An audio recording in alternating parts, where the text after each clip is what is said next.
गलती ना कर बैठना दोस्तों अपनी काबिलियत भूल जाने की, वरना नौबत आ सकती है अपनी इज्जत लुटाने की। क्या बात ठोक सीना दहाड़ के कहना हाँ मैं कर सकता हूँ। ये चैंपियन माइंडसेट की है। एक मैं बात बता रहा हूँ कि हम्म। ठोक सीना दहाड़ के कहना हाँ मैं कर सकता हूँ, तो फिर क्यों कोशिश करूं मैं किस्मत को मनाने की।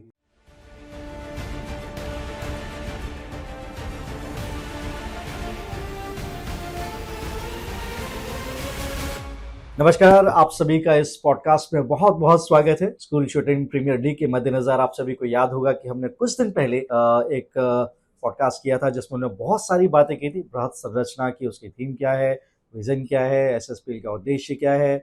उसी कड़ी को आज हम बढ़ाने वाले हैं इस खास पॉडकास्ट के मद्देनजर। आप सभी के पास एक सूचना हमने उस पॉडकास्ट में भी दी थी कि अभी जो रजिस्ट्रेशन की डेट्स हैं उनको थोड़ा सा बढ़ा दिया गया था। अमूमन जो डेट पहले दी गई थी, तो अभी भी 15 अक्टूबर तक आपके पास वो डेट है जहां पे जाके आप रजिस्ट्रेशन कर सकते हैं। उसके बाद क्या होगा, ट्रायल्स जो होगी वो 28 अक्टूबर से स्टार्ट होंगे। ट्रायल्स की तैयारियां कैसी रहेंगी या 16 नवंबर 2025 तक जो जारी रहेगा। अच्छा, यहाँ पे एक सवाल और भी मैं आपको बता दूं, इनफैक्ट ये सवाल ही आपके लिए अच्छी सूचना है कि इस तैयारी के मद्देनजर क्या क्या चीज़ें जो हैं वो प्रॉब्लम्स क्रिएट करती हैं, उन समस्याओं से किस तरीके से आप ओवरकम कर सकते हैं। इस पॉडकास्ट में आज हम ये भी जानेंगे। तो ओवरऑल आपकी जो समस्याएं हैं वो पूरी तरीके से अलग होने वाली हैं और जो प्रेशर है वो भी रिलीज होने वाला है, क्योंकि जिनसे मैं आज आपको रूबरू कराने वाला हूँ, आप समझ लीजिए कि ड्रीम कम्स ट्रू की तरह होने वाला है। 14 दिसंबर 2025 को वो डेट है जहां पे हम ऑक्शन की तरफ जाएंगे। सारे प्रतिभाशाली जो हमारे शूटर्स हैं उनके ऊपर आई थिंक काफ़ी जो फ्रेंचाइज हैं वो भागेंगे कि हमको ये शूटर्स चाहिए। आई थिंक उनमें से एक नाम आपका भी होना चाहिए। और फाइनली जिसका हम इंतज़ार कर रहे हैं बहुत समय से, वो है लीग जो खेली जाएगी 5 जनवरी 2026 से 20 जनवरी 2026 के बाद। तो आई थिंक ओवरऑल एक व्यू मैंने आपको अभी दिया कि यहाँ से हम किस किस तरीके से आगे की तरफ बढ़ेंगे। अगर आप अभी तक नहीं जानते कि रजिस्ट्रेशन कहाँ पे जाके करना है, तो चलिए वो भी मैं आपको बता देता हूँ। web.schoolshooting.in पे आप जाके रजिस्ट्रेशन कर सकते हैं। टॉप ऑफ दैट, क्या कुछ गतिविधियां चल रही हैं एसएसपीएल मैनेजमेंट में एवरीडे, कहाँ पर उत्तरोत्तर विकास हो रहा है, कौन सी नए इंफॉर्मेशन आके जुड़ रहे हैं, तो आप इंस्टा पे जो है एसएसपीएल का वो भी आप फॉलो कर सकते हैं, SSPL अंडरस्कोर शूटिंग। इस पेज को आप फॉलो कीजिए और वहाँ पे जाके आप जो नित नई इंफॉर्मेशन से उनसे जाके आप अपडेट कर सकते हैं। तो चलिए बिना समय गवाए हुए अब मैं आपको उनसे मिलाता हूँ जिन्होंने हिंदुस्तान को बहुत गौरवान्वित किया है। दिल से बहुत बहुत स्वागत है SSPL chief league commissioner Shri Deepak Kumar ji, जो कि ओलंपियन है। बहुत बहुत स्वागत है आपका इस पॉडकास्ट में। और मैं आप सभी को ये भी बता दूं कि एयरफोर्स में ये जूनियर वारंट ऑफिसर के पद पर भी कार्यरत हैं। तो अपना अमूल्य समय देने के लिए पहले तो बहुत बहुत धन्यवाद। बहुत से दर्शक इस समय ये जानना चाह रहे हैं, जहाँ पर मैं समझता हूँ कि लाखों प्रतियोगी भी हैं और जिन्होंने रजिस्ट्रेशन पहले कर भी दिया है, वो भी आपको इस समय देख रहे हैं और सुन रहे हैं। तो पहला जो हम सब एक व्यू दे के चलते हैं कि हम में से, आप में से ही कोई एक ओलंपियन जाके बनता है और देश को जाके वो गौरवान्वित करता है। तो हम सब जानना चाहेंगे कि वो आपकी जर्नी किस तरीके से शुरू हुई और कौन सी बात थी जिसको वो आपको दिल पे लगी, आप इंस्पायर हुए, वो आपको प्रेरणा हुई कि शूटिंग के क्षेत्र में ही जाकर अब मैं समझता हूँ कि बहुत कुछ आगे किया जा सकता है। हम सब जानना चाहेंगे। वेल, सबसे पहले तो मैं धन्यवाद देना चाहूँगा SSPL के मंच को, जिन्होंने एक ओलंपियन को अपनी बातें दुनिया के सामने रखने का एक मौका दिया और एक जर्नी जानने की एक इच्छा रखी कि किस प्रकार से एक छोटी सी जगह से निकल करके एक खिलाड़ी महान खिलाड़ी बनता है, ज़ीरो से हीरो बनता है। तो उसके मद्देनज़र आपके समक्ष मैं कुछ अपने जीवन से जुड़े हुए ऐसे तथ्य बताना चाहूँगा कि जो मुझे तो इंस्पायर हमेशा करते ही हैं, और समाज में मेरे जैसे ही ऐसी जर्नी को जीने वाले अनेकों ऐसे खिलाड़ी होंगे जो मेरी कहानी को सुनकर इंस्पायर होंगे और न जाने कितने ओलंपियन इस भारत के लिए बनेंगे। तो बात करता हूँ, एक छोटा सा गांव जगतपुर दिल्ली के अंदर स्थित है। वहाँ पर मैं एक नॉर्मल जीवन जी रहा था। किसी कारणवश वहाँ से मुझे भेज दिया जाता है गुरुकुल के अंदर। गुरुकुल के अंदर प्रविष्टि होती है। गुरुकुल के अंदर पढ़ने का एक अलग एक रवैया बोलें, एक नया प्रारूप बोलें, तो उसके तहत मैंने अपनी प्रारंभिक शिक्षा प्राप्त की। और उसी मद्देनज़र उन्हीं की एक ब्रांच थी देहरादून, जिसमें कि हायर एजुकेशन के लिए दिल्ली गुरुकुल से भेजा जाता था, जो कि उन्हीं की एक ब्रांच है। वहाँ जा कर के मेरा एडमिशन होता है। और स्टार्टिंग हमारे जो पद्मश्री जसपाल राणा जी हैं, उनके पिताजी गुरुकुल में आते हैं और गुरुकुल में आकर के देखते हैं कि गुरुकुल के बच्चे किस प्रकार से शारीरिक तौर पर अपने आप को स्ट्रांग बना रहे हैं और मानसिक तौर पर जो रोज ध्यान मुद्रा में बैठ करके मेडिटेशन करके अपने आप के दिमाग को सुचारित कर रहे हैं और बढ़िया तरीके से अपने आप को सबल सक्षम बना रहे हैं। तो उन्होंने गुरुजी से आग्रह किया कि आप अपने बच्चों को हमारे शूटिंग रेंज के अंदर भेजिए, जो कि सिर्फ और सिर्फ मात्र 4 किलोमीटर की दूरी पर उस गुरुकुल की बाउंड्री से और शूटिंग रेंज की बाउंड्री तक की थी। स्टार्टिंग होती है थोड़ा सा प्रेशर के साथ में कि नहीं, आपको शूटिंग करनी ही है। मैंने मना किया कि नहीं जी, मैं पढ़ाई में अच्छा हूँ, बट नहीं, पढ़ाई के साथ साथ में आपको शूटिंग भी करनी है। तो थोड़ा सा बल का प्रयोग, थोड़ा सा डंडा का प्रयोग हमारे ऊपर भी किया गया। और पहले वाला जो समय हुआ करता था कि जब तक डंडा न लगे तब तक आगे जीवन नहीं सुचारू रूप से चलता है। तो उसी तहत, उसी श्रृंखला में गुरुकुल के अंदर शूटिंग स्टार्ट करी गई, शूटिंग रेंज बनाई गई। इवन उस समय पर जर्मनी से स्पेशल राइफल मेरे लिए गुरुजी खुद लेकर के आए और जीवन एक नई दिशा की तरफ बढ़ चला था, जिसमें कि भारत को रिप्रेजेंट करने का सपना उस समय पर नहीं था, पर धीरे धीरे जैसे जैसे प्रोग्रेस होती जा रही थी वैसे वैसे सपना बनता जा रहा था।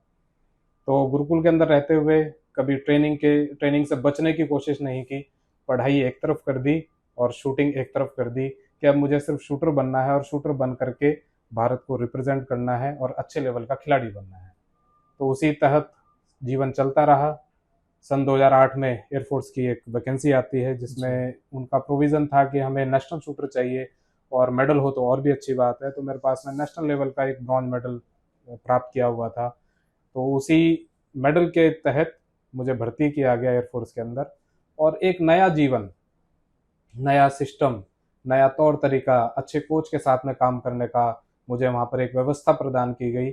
और एक जर्नी 2008 में एयरफोर्स के अंदर प्रविष्टि करने से स्टार्ट होती है और साथ में एक जर्नी स्टार्ट होती है जब एक कोच मनोज कुमार सर हैं, जो मेरे कोच हैं, मेरे गुरु हैं, तो उनके सानिध्य में रह करके अपना शिक्षण संस्थान जो कि करणी सिंह शूटिंग रेंज है उसके अंदर अपनी ट्रेनिंग स्टार्ट की। और 2011 से 2017 के अंदर बहुत सारे मेडल राष्ट्रीय लेवल के मैंने दिए और उसी बदौलत 2017 में इंडियन टीम के साथ में मेरा सिलेक्शन हुआ और एक नया रूप, नई जर्नी इंडियन टी शर्ट के साथ में वहाँ से प्रारंभ हुआ। और बढ़ते बढ़ते कंटिन्यूसली 2017 से और 2021 ओलंपिक तक जब तक ख़त्म हुआ तब तक ओलंपिक छोड़ करके ऑलमोस्ट सारे प्लेटफॉर्म के मेडल मैंने भारत के लिए लेकर के आया। और मैं बड़ा ही गौरवान्वित महसूस करता हूँ कि एक सिपाही होने के नाते, एक खिलाड़ी होने के नाते और एक गुरुकुल का विद्यार्थी होने के नाते मैं इन सब कामों को कर पाया। और भविष्य में मैंने इसी प्रकरण को चलाते हुए 2022 में भी इंडिया को रिप्रेजेंट किया, 2024 में भी इंडिया को रिप्रेजेंट किया। देन आई थॉट कि एक खिलाड़ी को शिक्षण संस्थान से भी अपने आप को एक सुशिक्षित बनाना चाहिए। उसके तहत मैंने एनआईएस डिप्लोमा किया और मैं ये मानता हूँ कि एनआईएस डिप्लोमा करने के बाद में जो मेरे जीवन के अंदर चेंजेस आए हैं वही एसएसपीएल में जो बच्चे मेरे से भविष्य में सीखेंगे, मेरे से पूछेंगे, मेरे से मेंटरशिप के तहत जुड़ेंगे, तो मैं उनको स्पोर्ट्स साइंस का महत्व बता पाऊंगा और स्पोर्ट्स साइंस किस प्रकार से शूटिंग स्पोर्ट्स के अंदर हेल्प करती है उन सब मापदंडों के विषय में बता पाऊंगा। क्या बात है, इतनी सारी बातें लगा कि एक पैराग्राफ हमने पढ़ा, पूरी ज़िंदगी उसमें हमने जी ली और एक लाइव एक पिक्चर हमने यहाँ से देख ली। तो आप इतनी बातें सुन के आपको एक अंदाज़ा तो लगेगा होगा कि जो ओलंपियन हैं, जो भारत को रिप्रेजेंट करते हैं, वो हम में से, आप में से एक ही है। वो फ़र्क नहीं पड़ता कि छोटे से गांव से आए हैं या फिर किसी बड़ी जगह से आए हैं। वेल, आपने इस पूरे वृत्तांत में 2-3 चीज़ों का जिक्र किया कि आप गुरुकुल में थे, वहाँ पे पूरी एकाग्रता के साथ, अनुशासन के साथ आप आगे बढ़े। आई थिंक अगर आप शूटिंग के क्षेत्र में भी जाएँ, इस खेल को भी आप देखें, तो ये 3 पिलर मेरे को नज़र आते हैं। आपने पेशेंस की बात की, डिसिप्लिन की बात की, और एक चीज़ ये भी कि आपने इशारा किया था ज़िंदगी बदलने वाले लोग। तो वो खेल के प्रति, और मेरा सवाल छोटा सा यही है कि खेल के वजह से एक ज़िंदगी को किस तरीके से बदला जा सकता है इन मापदंडों के तहत जिसकी हम अभी बात करते हैं। देखिए, बहुत सारी बातें हम बोली जा सकती हैं और समझाई जा सकती हैं, पर एक बच्चे के तौर पर, क्योंकि मैं भी उस समय पर बच्चा था, कोई बताने वाला, समझाने वाला, सिखाने वाला नहीं था, तो उन सब चीज़ों को देखते हुए कहीं ना कहीं मैं अपने आप को फील करता हूँ कि अगर मैं, जैसा मेरा नाम है दीपक, अगर दीपक दुनिया को प्रकाश दे सके तो मैं मानता हूँ उस प्रकाश के माध्यम से कोई भी खिलाड़ी अपने आप को चमका सकता है। तो अच्छे गुरुओं के सानिध्य में रह करके काम करना, अच्छे अनुशासन के साथ में काम करना और डेडिकेशन के साथ में अपने लक्ष्य के प्रति लगे रहना, क्योंकि मैं मानता हूं कि जब तक आप लक्ष्य को देख नहीं सकते तब तक आप लक्ष्य को भेद नहीं सकते। जब आपको लक्ष्य नजर आने लगेगा तभी आप लोगों का लक्ष्य पर निशाना लगेगा। तो इन पंक्तियों से मेरा जीवन बहुत ज्यादा उत्साहपूर्ण रहा। मेरे गुरुजी ने ये सब बातें मुझे बचपन में बोली कि जब तक आप अपने लक्ष्य को अपनी आंखों के अंदर नहीं बसाएंगे तब तक आप अपने लक्ष्य को प्राप्त नहीं कर सकते हैं। तो इन्हीं सब चीजों के साथ में लगा रहा और जीरो से हीरो बनने की एक श्रृंखला में अपना नाम जोड़ता रहा। क्या बात है, जीरो से हीरो बन, मतलब फर्श से अर्श तक का जो सफर तय हुआ है उसमें बहुत सारी मेहनत भी रहती है। पहले तो आपको वो हृदय से उसको स्वीकार करना रहता है कि आप लगन से उसमें आगे बढ़ रहे हैं और उसको आपको करना ही है। हालांकि कहना बहुत आसान है, करना उतना ही मुश्किल है।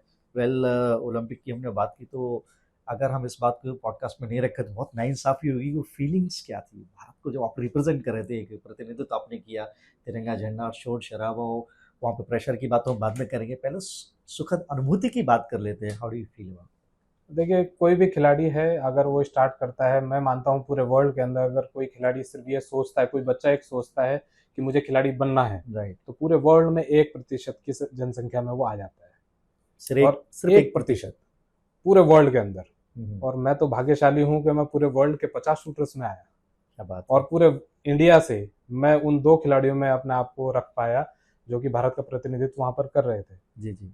तो इंडिया का टी शर्ट पहनना, इंडिया के लिए ब्लेजर पहनना या फिर इंडिया का झंडा लेकर के वहां पर चलना उस क्राउड के बीच में जहां पर हमें दुनिया देख रही होती है, और एक तरफ दुनिया हमसे आस भी लगा रही होती है कि हमारे देश के लिए ये एक बच्चा कोई मेडल लेकर के आ पाएगा।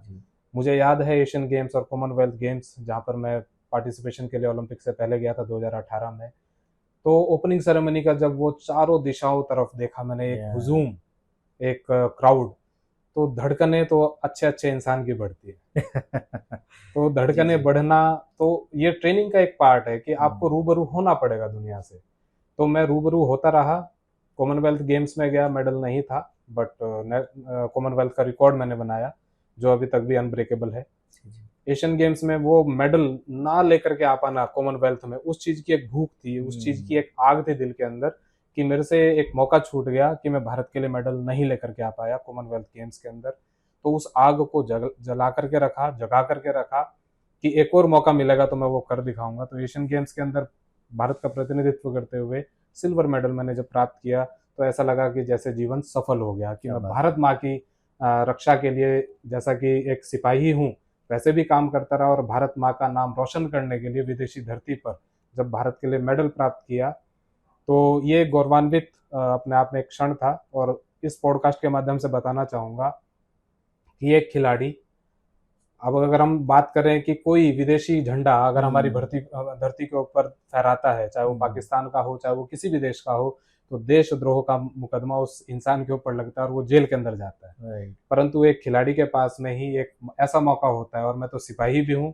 और एक खिलाड़ी भी हूँ, तो मेरे पास में दोनों मौके बढ़िया थे कि एक सिपाही विदेशी धरती पर जाकर के भारत का झंडा फहरा रहा था, दोनों चीजें। तो ये खिलाड़ी एक खेल ही है जो हमें एक ऐसा प्लेटफॉर्म पैदा करके देता है कि हम विदेशी धरती पर भी खुले छाती चौड़ी करके और भारत का झंडा फहरा पाते हैं और भारत का नाम रोशन करवा पाते हैं और भारत माता की जय विदेशी धरती पर बोल पाते। गूज़बम्प्स है इधर तो, आई थिंक आपके भी आगे होंगे। मैं आपको बता दूं कि टोक्यो ओलंपिक जो आपने जिक्र किया ना, कि वो माहौल जो रहता है जब आप फ्लैग लेके जाते हैं, शोर शराबे में अपने देश को रिप्रेजेंट करते हैं। बतौर एंकर डीडी स्पोर्ट्स पे मैंने वो कवर किया था, तो जब बैठे बैठे हमको वो इतना इंस्पायर कर गया, वो मोमेंट अलग ही था, वो अनुभूति अलग होती है। तो आपने तो स्वर्णिम लम्हे को जिया, आई थिंक कमाल किया आपने निश्चित तौर पे। चलिए आगे बढ़ते हैं, कुछ और भी बातचीत यहाँ पे करेंगे। जो सर ने किया है, दीपक जी ने किया है, वो आप भी कर सकते हैं। वो सेल्फ बिलीफ आई थिंक जगाने की आवश्यकता होगी। वो तो दौर था ही, देखिए शुरुआत में 90s में या उसके पहले डंडे की बात होती थी कि आप पढ़िए लिखी तो नवाब बनेंगे, अदरवाइज खराब बनेंगे। अब माहौल मुझे लग रहा है समय बदल गया, वो स्किल की तरफ आ गए कि आप जिस स्किल में है तो उस स्किल को आप आगे की तरफ बढ़ाइए।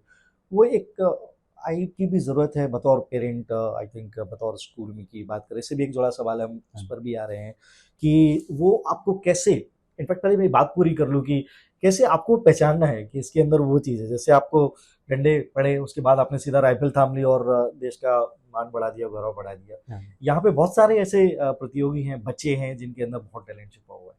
यहाँ पे हम तलाश रहे हैं नायाब निशानेबाज, क्योंकि हमारा जो विज़न है वो स्कूल से ओलंपिक तक का है। हाँ। अब यहाँ पे सवाल रखने में मज़ा आएगा। सवाल बेसिकली बहुत सामान्य सा है कि क्यों आखिर हम वो बिलीव करते हैं कि जो शूटिंग है वो महत्वपूर्ण है स्कूल शूटिंग प्रीमियर लीग के मद्देनज़र, जो कि हमारा व्यू है। तो वो स्कूल ही क्यों? हम जाके एक बेसिकली वो भी कर सकते हैं कि यहाँ हमने एक टैलेंट हंट किया, प्लीज़ आप आइए रजिस्ट्रेशन कीजिए और आगे की तरफ जाइए। बट यहाँ पे हमने स्कूल को बेस बनाया है, हाँ। उन छात्रों को बेस बनाया है जहाँ से हम वास्तव में वो देखने की कोशिश करें जो आगामी वर्षों में बहुत दूर नहीं है। देखिए, जो बच्चे हैं स्कूल के वो हमारे भारत के भविष्य हैं। बल्कि जो भी बच्चे होते हैं वो अपने अपने देश के भविष्य हुआ करते हैं। अगर उनकी फाउंडेशन अगर अच्छी हो तो डेफिनेटली बुर्ज खलीफा जैसे बना, उसकी फाउंडेशन बहुत बढ़िया तरीके से बनाई गई, तभी वो इतनी ऊंचाइयों तक छू पाता है और अडिग होकर के वहां पर अपने आप को स्थित कर पा रहा है। तो हमने जो प्लेटफॉर्म चुना है बच्चों को बढ़ाने का, बच्चों की योग्यता को बढ़ाने का, जैसा कि आपने कहा कि हमारे भारत के अंदर प्रतिभा की कमी नहीं है, तो जो छोटे बच्चे हैं उनके अंदर भी प्रतिभा की कमी नहीं है, सिर्फ उनकी एनर्जी को एक दिशा की तरफ लगाने की जरूरत है, चैनलाइज करने की जरूरत है कि उनके अंदर जो ऊर्जा बन रही है वो किस प्रकार से एक दिशा की तरफ लगे, उनकी जो ऊर्जा है वो एक जगह पर कंसंट्रेटेड होकर के अपने लक्ष्य को प्राप्त करें। तो हमने ये प्लेटफॉर्म चुना है कि एसएसपीएल का एक माध्यम हो जिसके तहत हम छोटे छोटे बच्चों को उस प्रोग्राम में शामिल करते हैं, उस प्रोग्राम में मैच करने का, एक ऑक्शन करने का एक व्यवस्था प्रदान करते हैं, जिसके माध्यम से अगर वो अभी छोटे लेवल पे अपने आप को एक सबल खिलाड़ी बना सके तो भविष्य में, जैसा कि मैं कह सकता हूँ कि मुझे 21 साल ओलंपिक तक जाने में लगे, तो वो जो जर्नी है वो ऑलमोस्ट 7 से 8 साल कम हो जाएगी। तो इसलिए हमने एसएसपीएल प्लेटफॉर्म को चुना है कि हम फाउंडेशन के ऊपर काम करें, आगे चल करके तो वह बच्चा अपने आप ही बढ़ता चला जाएगा और भारत के लिए मेडल लाता चला जाएगा। और बिल्कुल हम इंतजार कर रहे हैं कि आप मेडल लाइए, और फिर दीपक जी ने किया तो और लोग भी कर सकते हैं, आप इनसे सीख सकते हैं, आगे भी बढ़ सकते हैं। वेल, कई बार ऐसा सुना गया है कि स्पोर्ट्स एक ऐसा माध्यम है कि जो आपकी पूरी पर्सनालिटी को चेंज कर देता है। बिल्कुल। आप इसमें कितना यकीन रखते हैं? क्योंकि आपने वो लम्हा जिया है, बहुत सारे पेरेंट्स भी इस पॉडकास्ट को देखेंगे, तो उनको भी एक मैसेज जाना चाहिए कि मान लीजिए कि स्पोर्ट्स अगर बच्चा उसमें आगे है पर्टिकुलर, यहाँ हम सिर्फ शूटिंग की बात कर रहे हैं, और अगर हम पूरी ओवरऑल बृहद संरचना की बात करें खेल के मद्देनजर भारत, तो कोई भी स्पोर्ट अगर हो सकता है। So how does sports change a complete scenario, nature, activity, anything like what you talk about, तो वो कितना हेल्प करता है? देखिए, आई बिलीव के बच्चा मेडल ले ना ले मैटर नहीं करता है, बट जीवन अच्छा जिए ये बहुत ज्यादा मैटर करता है। क्या बात। तो स्पोर्ट्स, खेल, शूटिंग हो चाहे कोई अन्य खेल भी हो, तो एक डेडिकेशन, एक अनुशासन और एक सिस्टम प्रोवाइड करता है। खेल के माध्यम से हम अपने जीवन को सुचारू रूप से चला सकते हैं। अभी कोरोना के टाइम पे आपने कईयों बार इस चीज के बारे में सुना होगा कि अगर फिजिकल फिटनेस अच्छी रही होती तो शायद वो इंसान इस दुनिया से नहीं जाता। तो अवेयरनेस पार्ट जब हमारे सर के ऊपर आकर के बीमारी ने दस्तक दी, तब जाकर के हम अवेयर हुए कि फिजिकल क्यों जरूरी है। और खेल के माध्यम से अगर मैं बात करूं तो हम तो खिलाड़ी हैं जो सुबह 4 बजे से लेकर के शाम के 9 से 10 बजे तक अपने आप को एक इन्वॉल्वमेंट, एक सिस्टम में बांध करके चलते हैं कि सुबह उठना है तो योगा करना है, ब्रीथिंग एक्सरसाइजेज, प्राणायाम वगैरह करने हैं, सूर्य नमस्कार करने हैं, देन फील्ड के ऊपर जाना है, अपने आप को प्रूव करना है, इम्प्रूव करना है, देन शाम को आकर के लंच किया दोपहर के अंदर और शाम को फिजिकल करना है, और फिर से वही रूटीन, 10 बजे सो जाओ, सुबह उठ करके फिर से। तो जो एक रूटीन नॉर्मल शरीर का बन जाता है, तो खेल किस लेवल तक जाएगा इस चीज की गारंटी नहीं है, परंतु शरीर स्वस्थ रहेगा इस चीज की गारंटी ये खेल देता है। क्योंकि मैं मानता हूँ, मेरे गुरुजी ने भी बचपन में यही समझाया था, सिखाया था कि सुबह उठो और घूमने जाया करो, खजाना मिलेगा। तो हम सोचते थे कि कौन सा खजाना मिलेगा पता नहीं, परंतु एक सर्टेन एज के बाद में पता लगा कि खजाना स्वास्थ्य से बड़ा नहीं होता है। तो ये खेल एक ऐसी व्यवस्था प्रदान करता है जिसमें सुबह शाम आप उस खजाने को प्राप्त करने के लिए जा सकते हैं कि शरीर अच्छा रहे। और जीवन का सबसे बड़ा सुख यही है कि शाम को बिना बीमारी के सोए और बिना बीमारी के सुबह उठे। इससे बड़ा सुख, इससे बड़ा साधन इस जीवन में किसी इंसान का नहीं हुआ करता है। खेल के माध्यम से ही संभव है। देखिए, निरोगी काया तो अस्पतालों में पैसे देने की जरूरत नहीं है। अगर आपने ये रूटीन नहीं अपनाया तो आप कीजिए, यहाँ पर भी अनुशासन की जरूरत है। वेल, चलिए एक बार फिर से आप सभी लोगों को बता दूं कि जो रजिस्ट्रेशन की डेट है वो है 15 अक्टूबर तक।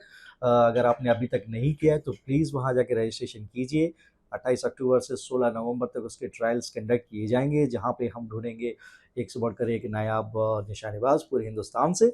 और ऑप्शन की जो डेट है वो है 14 दिसंबर 2025। और फाइनल जो हम लीग की बात कर रहे हैं वो खेली जाएगी 5 जनवरी से 25 आई थिंक 20 जनवरी 2026 तक। वेल दीपक जी, जैसे आपने अभी जिक्र किया था शुरुआत में कि आपने डिप्लोमा इन शूटिंग स्पोर्ट्स में किया है, NIS। अब जो सवाल मैं रखने जा रहा हूँ थोड़ा विजडम की तरफ भी जाएगा और हाँ। उसका एक ओवरऑल विजन जानने की हम कोशिश करेंगे। तो मैं समझता हूँ कि जितने भी दर्शक, जितने भी parents, I think coaches, different field से रिलेटेड भी इस पॉडकास्ट को अगर देखेंगे तो उनको इस बात को समझने में मदद मिलेगी। अब जो हमारी नींव है वो SSPL के हाँ। के तहत है, school shooting premier league. Well, अब हम सब ये जानना चाहते हैं कि आखिरकार तमाम ऐसे स्पोर्ट्स रहे हैं, आई मीन है, अब पॉपुलैरिटी की बात करेंगे तो जहन में क्रिकेट आता है, फुटबॉल आता है, हॉकी आता है। हाँ। इंडोर गेम्स की बात करेंगे तो उतना ज़्यादा हो। हमने यहाँ पे एक ऐसे खेल को चुना है, स्पोर्ट्स को चुना है कि शूटिंग के क्षेत्र में शायद उतनी अपॉर्चुनिटीज़ नहीं मिली, तो वो अब यहाँ से अवेलेबल हैं। सवाल ये है कि आखिरकार इसको रचित क्यों किया गया, क्यों हम इसकी तरफ जा रहे हैं, एंड हमने इसको क्रिएट क्यों किया है, उसका विजन क्या है, उसका उद्देश्य क्या देखिए जी, हमारा जो इकोसिस्टम है इंडिया का, तो जीतने के बाद में तो हर एक कोई सपोर्ट करता है। है? एब्सोल्युटली। तो हम ग्रास रूट लेवल पे, जहाँ पर बच्चा अपनी प्रतिभा को चमकाता है या फिर मैं बोलूँ प्रादुर्भाव होता है, क्योंकि जो छोटा बच्चा है उसके जीवन में उसके सामने समाज के अंदर बहुत सारे खेल आते हैं।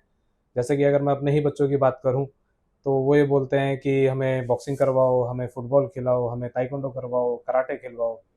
तो मैं पूछता हूँ उनसे शूटिंग, हाँ शूटिंग भी हम करेंगे, बट वो 4th और 5th स्टेज पे, बिकॉज ऑफ उनके अंदर उतना पेशेंस नहीं है, क्योंकि छोटे हैं। उनके अंदर है कि मुझे आज पावरफुल दिखना है, आज मुझे ये काम करना है। बट अगर मैं शूटिंग की बात करूं, शूटिंग मेरे जीवन से जुड़ा हुआ है और शूटिंग ने ही मुझे यहाँ तक पहुंचाया है। तो शूटिंग एक ऐसा गेम है जिसमें मानसिक संतुलन बहुत ज़्यादा जरूरी, एक कारगर रहता है कि जीवन को जीने की कला सीख जाता है, डिसीजन मेकिंग सिस्टम बहुत ज़्यादा इम्प्रूव हो जाता है। और एक वर्ड मैं यहाँ पर यूज़ करूँगा जो शायद हमारे श्रोतागण ने आज तक सुना हो या ना सुना हो, कि एक सॉलिट्यूड सिचुएशन में वह पहुँचता है। इसको थोड़ा और अब क्लियर करें। सॉलिट्यूड सिचुएशन इज लाइक कि वो इंसान अपने बारे में जानने की कोशिश करता है, अपने अंदर झांकता है। तो सॉलिट्यूड वर्ड थोड़ा सा एक भारी वर्ड है, बट इसके मायने बहुत सारे, इसके एक्सप्लेनेशन कई तरीके से हो चुकी है पहले भी। तो जब इंसान अपने अंदर झांकता है, अपने अंदर क्वेश्चन पुट अप करता है और उससे इम्प्रूव करने के लिए अपने अंदर ही एक रास्ता निकालने की कोशिश करता है, तो 100% जो उसका डिसीजन मेकिंग है, बिकॉज ऑफ एज पर साइकोलॉजी, कि जब टेंस सिचुएशन होती है, प्रेशर बनता है, एंजाइटी हाई होती है, तो उस समय पर हमारा छोटा सा दिमाग है, उसके अंदर एक बादाम के साइज का एमिगडाला एक जगह बनती है। वो क्या करता है कि प्रेशर कंडीशंस में शरीर को व्यवस्थित रखने के लिए कुछ हार्मोन्स रिलीज करता है शरीर के अंदर, और उनसे वो मैनेज करते हुए जो टेंस कंडीशंस होती हैं, प्रेशर कंडीशंस जो पूरे क्राउड को देख करके बनती है, तो दो माइंड हो जाते हैं हमारे पास में, एक थिंकिंग ब्रेन और एक नॉर्मल ब्रेन। तो थिंकिंग ब्रेन इमोशंस के अंदर काम नहीं कर पाता, बिकॉज ऑफ हम उसकी तरफ स्पेस ही नहीं दे पाते, उसकी तरफ जा नहीं पाते। तो जो नॉर्मल माइंड है वो कह देता है, ओवरराइड कर देता है कि don't worry I am here. तो जो थिंकिंग ब्रेन है वो बेचारा सोच नहीं पाता है, और थिंकिंग ब्रेन कनेक्टेड है डायरेक्टली सॉलिट्यूड से, जहां पर वो सिचुएशन को शांति से बैठ करके समझता है, उसका जो आंसर निकालना है उसको ढूंढता है, और फिर बॉडी के अंदर से उसको अप्लाई करवाता है। तो शूटिंग के अंदर वही एक गहराई है कि हम अपने पल्स रेट के लास्ट क्षण तक भी, एक पल्स रेट खत्म हुई और दूसरे पल्स रेट स्टार्ट होने के बीच में हम शूटिंग करते हैं। तो शूटर्स का आई बिलीव कि ईसीजी अगर सबका करवाने लग जाए तो शायद ईसीजी उनका पास नहीं होगा। मेरा नहीं होता है, मेरे कोच का भी नहीं होता था। तो हमें मेडिकल ऑफिसर को समझाना पड़ता है कि हमें शूटर, और मेरा जो हार्ट रेट का सिस्टम है वो एक सर्टेन लेवल पे आकर के थोड़ा सा डाउन होता है और फिर वो हाइक होता है, बिकॉज ऑफ हम अपने सिस्टम को सिखा चुके होते हैं कि किस समय पर जाकर के हमें पल्स रेट को डाउन करना है और फिर उसको राइज करना है। तो जीवन जीने की कला हमें शूटिंग सिखाता है, डिसीजन मेकिंग अच्छी करवाता है, और व्यवस्थाएं देता है कि हम किसी भी टेंस सिचुएशन में अपने आप को मैनेज करें। और जैसा कि हमने पहले सुना हुआ है, और श्रोतागण इस चीज के लिए एग्री भी करेंगे, और आप भी शायद एग्री करें, कि कोई समस्या आती है तो उसका समाधान साथ में लेकर के आती है। तो समाधान साथ में उस प्रॉब्लम के होता ही है। तो शूटिंग के अंदर भी सेम ऐसी ही सिचुएशन है कि कोई प्रॉब्लम राइज होती है तो उसका सॉल्यूशन अगर हम सॉलिट्यूड वे में जाकर के देखेंगे तो वहीं खड़े खड़े विद इन अ सेकेंड्स हम उस चीज को पहचान सकते हैं और अच्छा उसका रिजल्ट ले सकते हैं।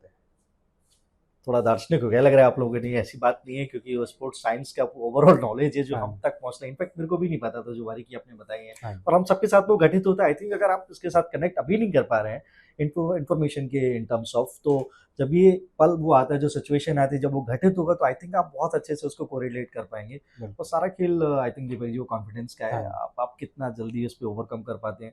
अच्छा, एक छोटा सा सवाल और भी मैं पूछूंगा। आई थिंक आपने इसको बहुत गहनता से अध्ययन किया होगा। हम अक्सर बात करते हैं इमोशंस की हाँ जी और ब्रेन की। 10 आउट ऑफ 9 टाइम्स हम बहते हैं भावनाओं की ही तरफ, हाँ जी और हर बार हम गलत होते हैं। बिल्कुल। जबकि ब्रेन हमें निर्धारित करता है, हर बार इंडिकेट करता है कि उस रास्ते हमको नहीं जाना, आप ये काम कीजिए, but we never do that. और उसके बाद हमको फिर समझ में आता है कि काश अगर हम दिमाग की सुन लेते तो ये बह रहा था। तो ये सिस्टम क्या है? इसको भी अगर हम खेल रहे हैं कि मान लीजिए हम एम कर रहे हैं हाँ जी और अंदर से एक आपको वो सदा आती है, आवाज़ आती है, आपने महसूस किया होगा, आपसे बेहतर कौन जानता है, कि थोड़ा और होल्ड करते, थोड़ा और लेट एस्पिनेशन आते तो सटीक जाके लगता, हाँ बट जी। इन बिटवीन वो फायर हो जाता है, हम ट्रिगर दबा देते तो वो जहाँ लगना चाहिए नहीं लगता। आई थिंक आपने महसूस किया होगा उसको हाँ प्रैक्टिस के दौरान भी। इसको कैसे समझे? देखिए, I believe as a shooter lane के ऊपर हमारे पास में कुछ गिने चुने ही थॉट्स होने चाहिए। अगर वो ज़्यादा हैं तो हम उनके साथ में डिस्कशन में लग जाते हैं जिससे कि हमारा ध्यान भटकता है। भटकता है। जैसा कि मैंने पहले भी बोला कि हमें अपने आप को कंसंट्रेटेड करना पड़ता है, तो ऐसे ही हमें अपने थॉट्स को भी एक जगह पर कंसंट्रेटेड करना पड़ता है। बिकॉज ऑफ 10.9 जो शॉट है, परफेक्ट शॉट, परफेक्ट 10.9 वो नॉर्मली ऐसे नहीं लगता है। उसको मारने के लिए अपने पूरे शरीर को के एक एक अंग को, एक एक एंगल को कंसंट्रेटेड करते हुए आना पड़ता है अपनी ब्रीथ के साथ में, अपने थॉट्स के साथ में। और जब परफेक्ट शॉट चलाना होता है तो उस समय पर हमारा थॉट सिर्फ एक होना चाहिए, अपने प्रोसेस के ऊपर बिजी रहना, जो कि क्या बात है। शूटर्स ज्यादातर अपने प्रोसेस के ऊपर अपने आप को रख नहीं पाते हैं। और जब प्रोसेस में कहीं पर यूं मान के चलिए कि एक बलून है और बलून के अंदर हवा नहीं भर पा रही है, या तो उसके अंदर छेद है, या फिर जब हम उसका जो मुख है बांध रहे हैं, उसका जो बांधने का, टाई करने का जो सिस्टम है वो ढीला है, राइट। इसलिए उसके अंदर से बार बार हवा निकल जाती है। तो वैसे ही हमारे थॉट्स हैं एक बलून की तरह। अगर हमने बहुत ज्यादा भर लिए और कहीं से लीकेज हुआ तो हम अपने लक्ष्य से भटक जाएंगे। तो वो लक्ष्य से ना भटके तो इसलिए अपने आप को कम से कम थॉट्स के साथ में बिजी रखें और एक प्रोसेस के अंदर बैक टू बैक एक चेन सिस्टम के साथ में रिदमिक वे में शूटिंग करते जाएं। और 100% this is the key of shooting. अपने आप को बोलना है, एक किस मेथड है, कीप इट सिंपल स्टूपिड। अपने आप को गाली भी दे रहे हैं, अपने आप को बोल भी रहे हैं, बट साथ में उस छोटे से शब्द का एक अर्थ भी है। किस मतलब एक चुंबन करना। तो अपने लक्ष्य के प्रति चुंबन करना, अपने जीवन के प्रति चुंबन करना और अपने उस प्रोसेस के ऊपर बने रहना। तो वो किस मेथड मैं हमेशा यूज करता रहा हूँ और उस किस मेथड के माध्यम से ही मैं वहां तक पहुंच पाया। कमाल का मेथड है, इससे डाइवर्ट होने की ज़रूरत नहीं है, इसको आप खेल की तरह ही देखें तो बहुत बेहतर। लेकिन बहुत बारीक बात आपने यहाँ पे बताई है कि आप जब निशाना साधते हैं तो कितनी बातें दिमाग में चलती है और उस पर कंट्रोल रहता नहीं है, नहीं क्योंकि रहता। आप सोच नहीं सकते कि क्या ज़हन में उस समय आने वाला है पर्टिकुलर टाइम पे। लेकिन अगर वहाँ पे आप उसको होल्ड कर रहे थे, फिर एक ही चीज़ वो दिमाग में रहती है कि आपने क्या प्रोसेस स्टार्ट किया। बिल्कुल अगर क्रिकेट की भाषा में समझिए, आखिरी बॉल पे 6 रन चाहिए, तो हम ये सोचेंगे नहीं पड़ा तो लोग क्या कहेंगे, कितने लोग इधर उधर की बातें करेंगे, कोच क्या बोलेंगे, या अगले मैच में मेरे को मौका मिलेगा या नहीं। तो उसको यहाँ भी आप देख सकते हैं कि उतना सोचने की आवश्यकता नहीं है, उतना ही सोचें जितना हाँ आवश्यक है उस पर्टिकुलर टाइम में। और उसमें कॉन्सेंट्रेशन का बहुत बड़ा रोल है, जो आई थिंक कैसे ठीक किया जाना चाहिए इस पर भी हम बातचीत करेंगे। लेकिन सर, जो आपने यहाँ पे बताया, ये जो किस मेथड है, ये जितने भी शूटर हैं आप इसको गांठ बांध दीजिए और इस बात को बार बार सुन के अपने जीवन में इसको एकदम फिट कर लीजिए। फिर देखिए आपका निशाना एकदम वहीं जाके लगेगा जहाँ पे आप शायद। वेल, चलिए एक बार फिर से आपको बता देते हैं कि रजिस्ट्रेशन की जो डेट है वो 15 अक्टूबर तक बढ़ा दी गई है। आपके पास अभी भी मौका है, आप जाके रजिस्ट्रेशन कर सकते हैं। 28 अक्टूबर से 16 नवंबर 2025 तक वो ट्रायल जो है कंडक्ट होंगे। उसके बाद हम जाएंगे ऑप्शन की प्रक्रिया की तरफ, जो 14 दिसंबर 2025 को होगी। और फाइनली इवेंचुअली जो लीग खेलने का समय होगा वो होगा 5 से 20 जनवरी 2026 का। तो अबाउट दैट, अगर आपके मन में कुछ सवाल है, हम तक नहीं पहुंच पा रहे हैं, कोई क्वेरी है जो आपको समस्या दे रही है, परेशान कर रही है, तो आप क्या कर सकते हैं, उस पे भी हम आपके साथ जुड़े हैं, पूरी टीम उस पे काम कर रही है। आप schoolshootingleague@gmail.com पे अपने सवाल हमें भेजिए, कमेंट भेजिए, जो भी क्वेरी है उसका समाधान हम करेंगे समय रहते, ताकि आपकी प्रैक्टिस में, तैयारियों में कोई कमी रह ना जाए। वेल, वापस लौटते हैं। दीपक जी, एक चीज़ ये बताएं, आपने किस मेथड का तो जिक्र किया, जब आप छोटे थे, गुरुजी भी रहते थे वहाँ पे, तो इतना आसान भी तो नहीं है कि हम कंसंट्रेशन आपने बोला मैंने कर लिया, अभी नहीं है ना। वो डंडे पड़े जो आपने बोला था उनके, कितने पड़े आपको, फिर कैसे सुधरे आप, कुछ तो वो शरारत तो रही होगी। हर एक के जीवन में एक घटना घटती है। मेरे जीवन में भी घटना घटी कि जब मैं दिल्ली गुरुकुल में था तो मुझे बोला गया कि आपको पढ़ने के लिए देहरादून जाना है, आप पढ़ाई में अच्छे हो, संस्कृत व्याकरण की पकड़ अच्छी हो गई थी मेरी। तो उस टाइम पे एग्ज़ाम हुआ था, तो एग्ज़ाम में 96 आउट ऑफ 100 मुझे नंबर मिले थे, 10th क्लास में था मैं। तो उन्होंने डिसाइड किया कि ये पढ़ने में विद्यार्थी अच्छा है तो इसको प्रेषित करना चाहिए देहरादून गुरुकुल में, सो दैट ये एक्स्ट्रा स्टडीज़ के लिए वहाँ पर पढ़ सके। बिकॉज ऑफ गुरुकुल देहरादून एक ऐसी प्रयोगशाला बनाई थी गुरुकुल पद्धति ने कि जो बीए फर्स्ट ईयर में दिल्ली यूनिवर्सिटी के अंदर बुक लगती है, हम उसको छठी क्लास में देहरादून में याद कर लेते हैं। तो जो बच्चा पहले से ही अपने आप को उस लेवल का तैयार करके जाएगा, और जब वो कभी कहीं यूनिवर्सिटी वगैरह में जाएगा, तो क्योंकि देहरादून के जितने बच्चे आते हैं दिल्ली यूनिवर्सिटी के अंदर पढ़ने के लिए, वो सभी के सभी वहाँ पर फर्स्ट पोजीशन, अब अभी से पिछले 10 साल का तो मैं कह सकता हूँ कि वो सारे के सारे आते हैं। इवन दिल्ली यूनिवर्सिटी के अंदर ही वो प्रोफेसर वगैरह भी बन जाते हैं। तो उस प्रयोगशाला में या उस पद्धति के तहत मुझे वहाँ पर भेजा गया कि आप पढ़ो वहाँ पर, और पढ़ोगे तो आपका जीवन बहुत ज़्यादा उज्जवल होगा। और उनका भी एक विजन था कि हमारा गुरुकुल का विद्यार्थी हमारे पास पढ़े और हमारा ही गुरुकुल का आचार्य बन के बैठ जाए। तो उनका विचार था। तो बड़े गुरुजी ने बोला कि जाना है आपको देहरादून, तो मैंने कहा जी मैं दिल्ली में ही ठीक हूँ, क्योंकि दिल्ली घर में ही था। तो एक मोह सा लगा रहता है कि दिल्ली के अंदर ही अच्छा है रहना। तो उन्होंने बोला कि नहीं जाना है। तो मैंने थोड़ा सा दुस्साहस किया, मैंने मना कर दिया कि गुरुजी मुझे यहीं रहने दो। तो जो जीवन बदलते हैं, जीवन बदलता है, तो वहां पर उन्होंने मुझे सुबह सुबह 4 बजे 4 थप्पड़ मारे थे कि नहीं, आपको देहरादून गुरुकुल जाना पड़ेगा, और अभी फोन करो अपने पिताश्री को कि आपको देहरादून भेजना है। तो 4:15 बजे आई थिंक मैंने फ़ोन किया, और 6 बजे घर से मेरे फादर सामान ले करके कि देहरादून जाना है इस बच्चे को, इसको भेजो। तो वो 4 थप्पड़ मेरा जीवन बदल गए, और देहरादून में प्रविष्टि हुई, वहीं से शूटिंग स्टार्ट हुई। और वहाँ पर रह करके भी बहुत सारे डंडे खाए, क्योंकि गुरुकुल में या फौज में एक रूल होता है, वन फॉर ऑल। एक गलती करेगा तो सबको सजा मिलेगी। तो सजा मैंने सेकंड ईयर तक भी ली है, और उसी से जीवन अनुशासन में रहा है और बढ़िया रहा है, और वही शूटिंग में हेल्प करता रहा है।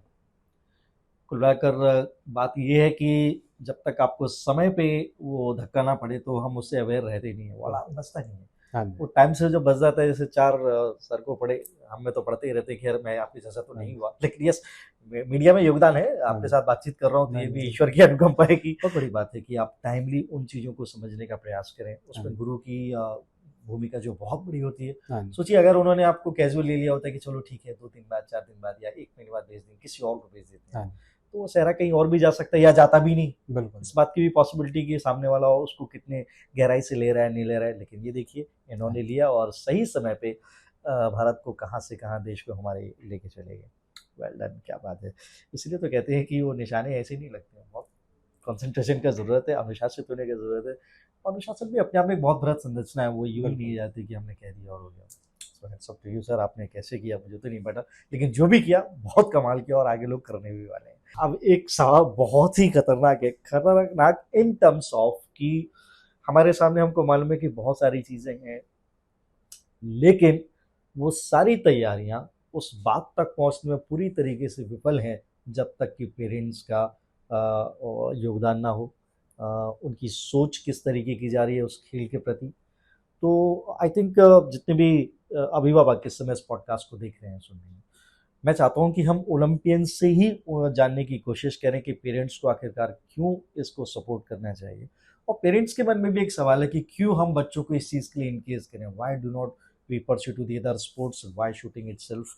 तो ओवरऑल एक शब्द यहाँ पे आता है कि स्पोर्ट्स के लिए पेरेंट्स को बच्चों को क्यों इनकरेज करना चाहिए। आई थिंक ये भी एक बड़ा सवाल है। देखिए, स्टार्टिंग में जब पॉडकास्ट चालू हुआ तो हमने एक डिस्कशन किया कि खेल के माध्यम से कैसे एक खिलाड़ी अपने जीवन को सही तरीके से चला जी सकता जी। है। तो ये तो हो गया स्वास्थ्य के प्रति। जीवन को उन्नतशील बनाने के लिए भी कोई कार्य हमें करना ही है, चाहे वो खेल हो, चाहे वो पढ़ाई हो, चाहे कोई सा भी एक प्लेटफॉर्म हो। तो पेरेंट्स के लिए स्पेशली मैं कहना चाहूँगा कि आप स्टार्टिंग कीजिए। आप अपने बच्चे को स्पोर्ट्स में डालिए। हम नहीं कह रहे हैं कि शूटिंग के लिए ही डालिए, आप डालिए किसी भी फील्ड के अंदर। गवर्नमेंट ऑफ इंडिया की तरफ से बहुत सारी स्कीम्स इस खेल को बढ़ाने के लिए चल रही है। तो इस शूटिंग के अंदर भी ऐसे ही एक प्लेटफॉर्म है। आपको जो मिलेगा भविष्य में कि आप अपने बच्चे को नेशनल लेवल का खिलाड़ी बनाइए। और मैं ये कहूँगा कि गवर्नमेंट की तरफ से ही अगर सारी चीज़ें प्रोवाइड हो जाएं तो हमारी फीलिंग नहीं जुड़ेगी। क्योंकि जब तक जेब से खर्च नहीं होता तब तक उसके साथ में हमारी फीलिंग जुड़ नहीं पाती। करेक्ट। तो कुछ खर्चा आप कीजिए और कुछ खर्चा हमारी गवर्नमेंट ऑफ इंडिया करेगी। जब एक बच्चा अच्छे लेवल पे हो जाता है तो अलग अलग राज्यों की भी ऐसी पॉलिसीज हैं जो ग्रास रूट लेवल पे उन बच्चों को सपोर्ट करती हैं, स्कूल लेवल पे भी सपोर्ट जी करती जी। हैं। और जहां पर सपोर्ट नहीं मिल पाता है तो हम लेकर के आ रहे हैं SSPL। हमारे साथ में जुड़िए, एब्सोल्युटली। हम बच्चों को सपोर्ट करेंगे। जी जी जी। जो बच्चा हमारे पास में सेलेक्ट होगा, साल भर की ट्रेनिंग हम उनको प्रोवाइड करेंगे, साल भर की स्पोर्ट्स साइंस की ट्रेनिंग हम उनको देंगे। कैसे इंजरी से बचा जाता है हम उनको बताएंगे, कैसे एक खिलाड़ी को उस लेवल पे पहुंचना है हम उनको बताएंगे। सानिध्य मिलेगा एक ओलंपियन का, सानिध्य मिलेगा एक अंतर्राष्ट्रीय दूसरे खिलाड़ियों का, सानिध्य मिलेगा अच्छे कोचेस का, सानिध्य मिलेगा स्पोर्ट्स साइंस के एक्सपर्ट्स का, जिसमें बायोमैकेनिकली वो देख पाएंगे कि किस प्रकार से बच्चे के अंदर कौन सी चेंजेस आ रहे हैं। हम सानिध्य में ले पाएंगे किसी न्यूट्रिशन का, साइकोलॉजिस्ट का। देन स्पोर्ट्स साइंस के मद्देनजर, स्पोर्ट्स साइंस के माध्यम से हम इंजरी से कैसे अपने खिलाड़ी को बचा सकते हैं। क्योंकि इंजरी के बाद में हो जाने के बहुत सारे ऐसे मापदंड होते हैं कि कैसे ठीक होना है, बट हम इंजरी तक जाने ही नहीं देंगे। उस चीज का प्लेटफॉर्म SSPL प्रोवाइड करेगा, जिसमें कि खिलाड़ी टेंशन ना ले कि उसे किस प्रकार से तैयार होना है, किस प्रकार से बनना है। तो माता पिताओं को सभी को कहना चाहूंगा कि आप अपनी तरफ से थोड़ी सी कोशिश कीजिए। आधी कोशिश हमारी जो बच जाएगी गवर्नमेंट ऑफ इंडिया की कोशिश रहेगी, जिसके मद्देनजर अगर वो बच्चा टॉप स्कीम के अंतर्गत सेलेक्ट हो जाता है, टारगेट ओलंपिक पोडियम वो एक स्कीम है गवर्नमेंट ऑफ इंडिया की, उसके तहत उस बच्चे को हर महीने 50,000 रुपए उसके अकाउंट में मिलेंगे। खेलो इंडिया स्कीम है जिसमें कि गवर्नमेंट ऑफ इंडिया NCOE के माध्यम से भी जो भी हमारे राष्ट्रीय लेवल के स्टेडियम्स है उनके अंदर उनके रहने खाने पीने की व्यवस्था भी करेगी और साथ में कोचिंग भी फ्री प्रोवाइड करेगी। एंड देन बहुत सारी स्कीम्स अपने राज्य सरकारों की भी है कि वहां से किस प्रकार से खिलाड़ी पैसा ले सकता है और अपने आप को चमका सकता है। ये लीजिए, यहाँ पे थोड़ा सा कदम आप बढ़ाइए, हम बहुत सारा बढ़ा रहे हैं। कुल मिला के बात ये है। तो पैसे, आई थिंक पैसे इन टर्म्स ऑफ वे की जो आपके पास जो आई थिंक चीजें हैं जो मुहैया नहीं हो पा रही हैं, उसको इनिशियली स्टेज पे तो बताओ, पेरेंट्स आपको देखना रहता है। जैसा मैंने कहा ना जी कि गवर्नमेंट ऑफ इंडिया तो या फिर कोई भी हमारे पॉलिटिकल वे में जाए कि सपोर्ट करते हैं जीतने के बाद में, बट SSPL प्लेटफॉर्म तो हम आपको प्रोवाइड करवा रहे हैं। एब्सोल्युटली। कि जो ग्रास रूट लेवल पे सपोर्ट करेगा कि उसको किसी भी तरीके की समस्या है तो हम उसको दूर करने की कोशिश करें। और जो एक मैं कह सकता हूं कि माता पिता हैं उनको एक इच्छा है, तो हम SSPL के माध्यम से एक प्लेटफॉर्म प्रोवाइड कर रहे हैं जो कि चाइना के अंदर छोटे छोटे बच्चों को स्टेडियम्स के अंदर ले जाते हैं और उनको बोला जाता है कि आप अपने बच्चों को दीजिए, हम इनसे अपने आप ट्रेनिंग करवाएंगे, अपने आप ही सब कुछ काम करवाएंगे, आपको सिर्फ बैठ करके देखना है कि आपका बच्चा किस प्रकार से देश के लिए मेडल ले पा रहा है। तो SSPL एक प्लेटफॉर्म प्रोवाइड कर रहा है कि माँ बाप बैठें और टीवी के ऊपर अपने बच्चे को देखें कि हमारा बच्चा अच्छा कर पा रहा है और वो मेडल लेकर के आ पा रहा है। क्या बात है, आप प्रयास तो करें, मेडल अपने आप आ जाएगा, इसमें तो कोई शुबा है नहीं। इससे संबंधित एक चीज़ और भी है, बहुत बारीक भी है और आई थिंक बहुत सामान्य सी भी है।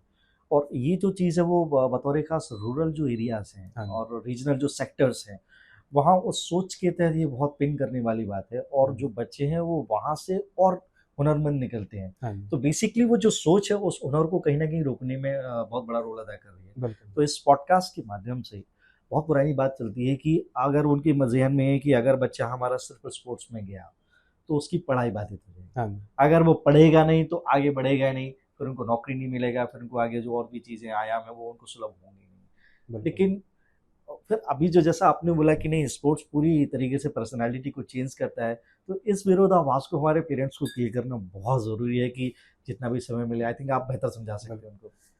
देखिए जीवन के अंदर, खिलाड़ी के जीवन के अंदर बहुत सारी सिचुएशंस आती हैं कि वो अपने आप को कैसे चमका सकता है, जी, बट वो चमके उसके लिए पेरेंट्स का सपोर्ट होना बहुत ज़्यादा जरूरी है। एब्सोल्युटली।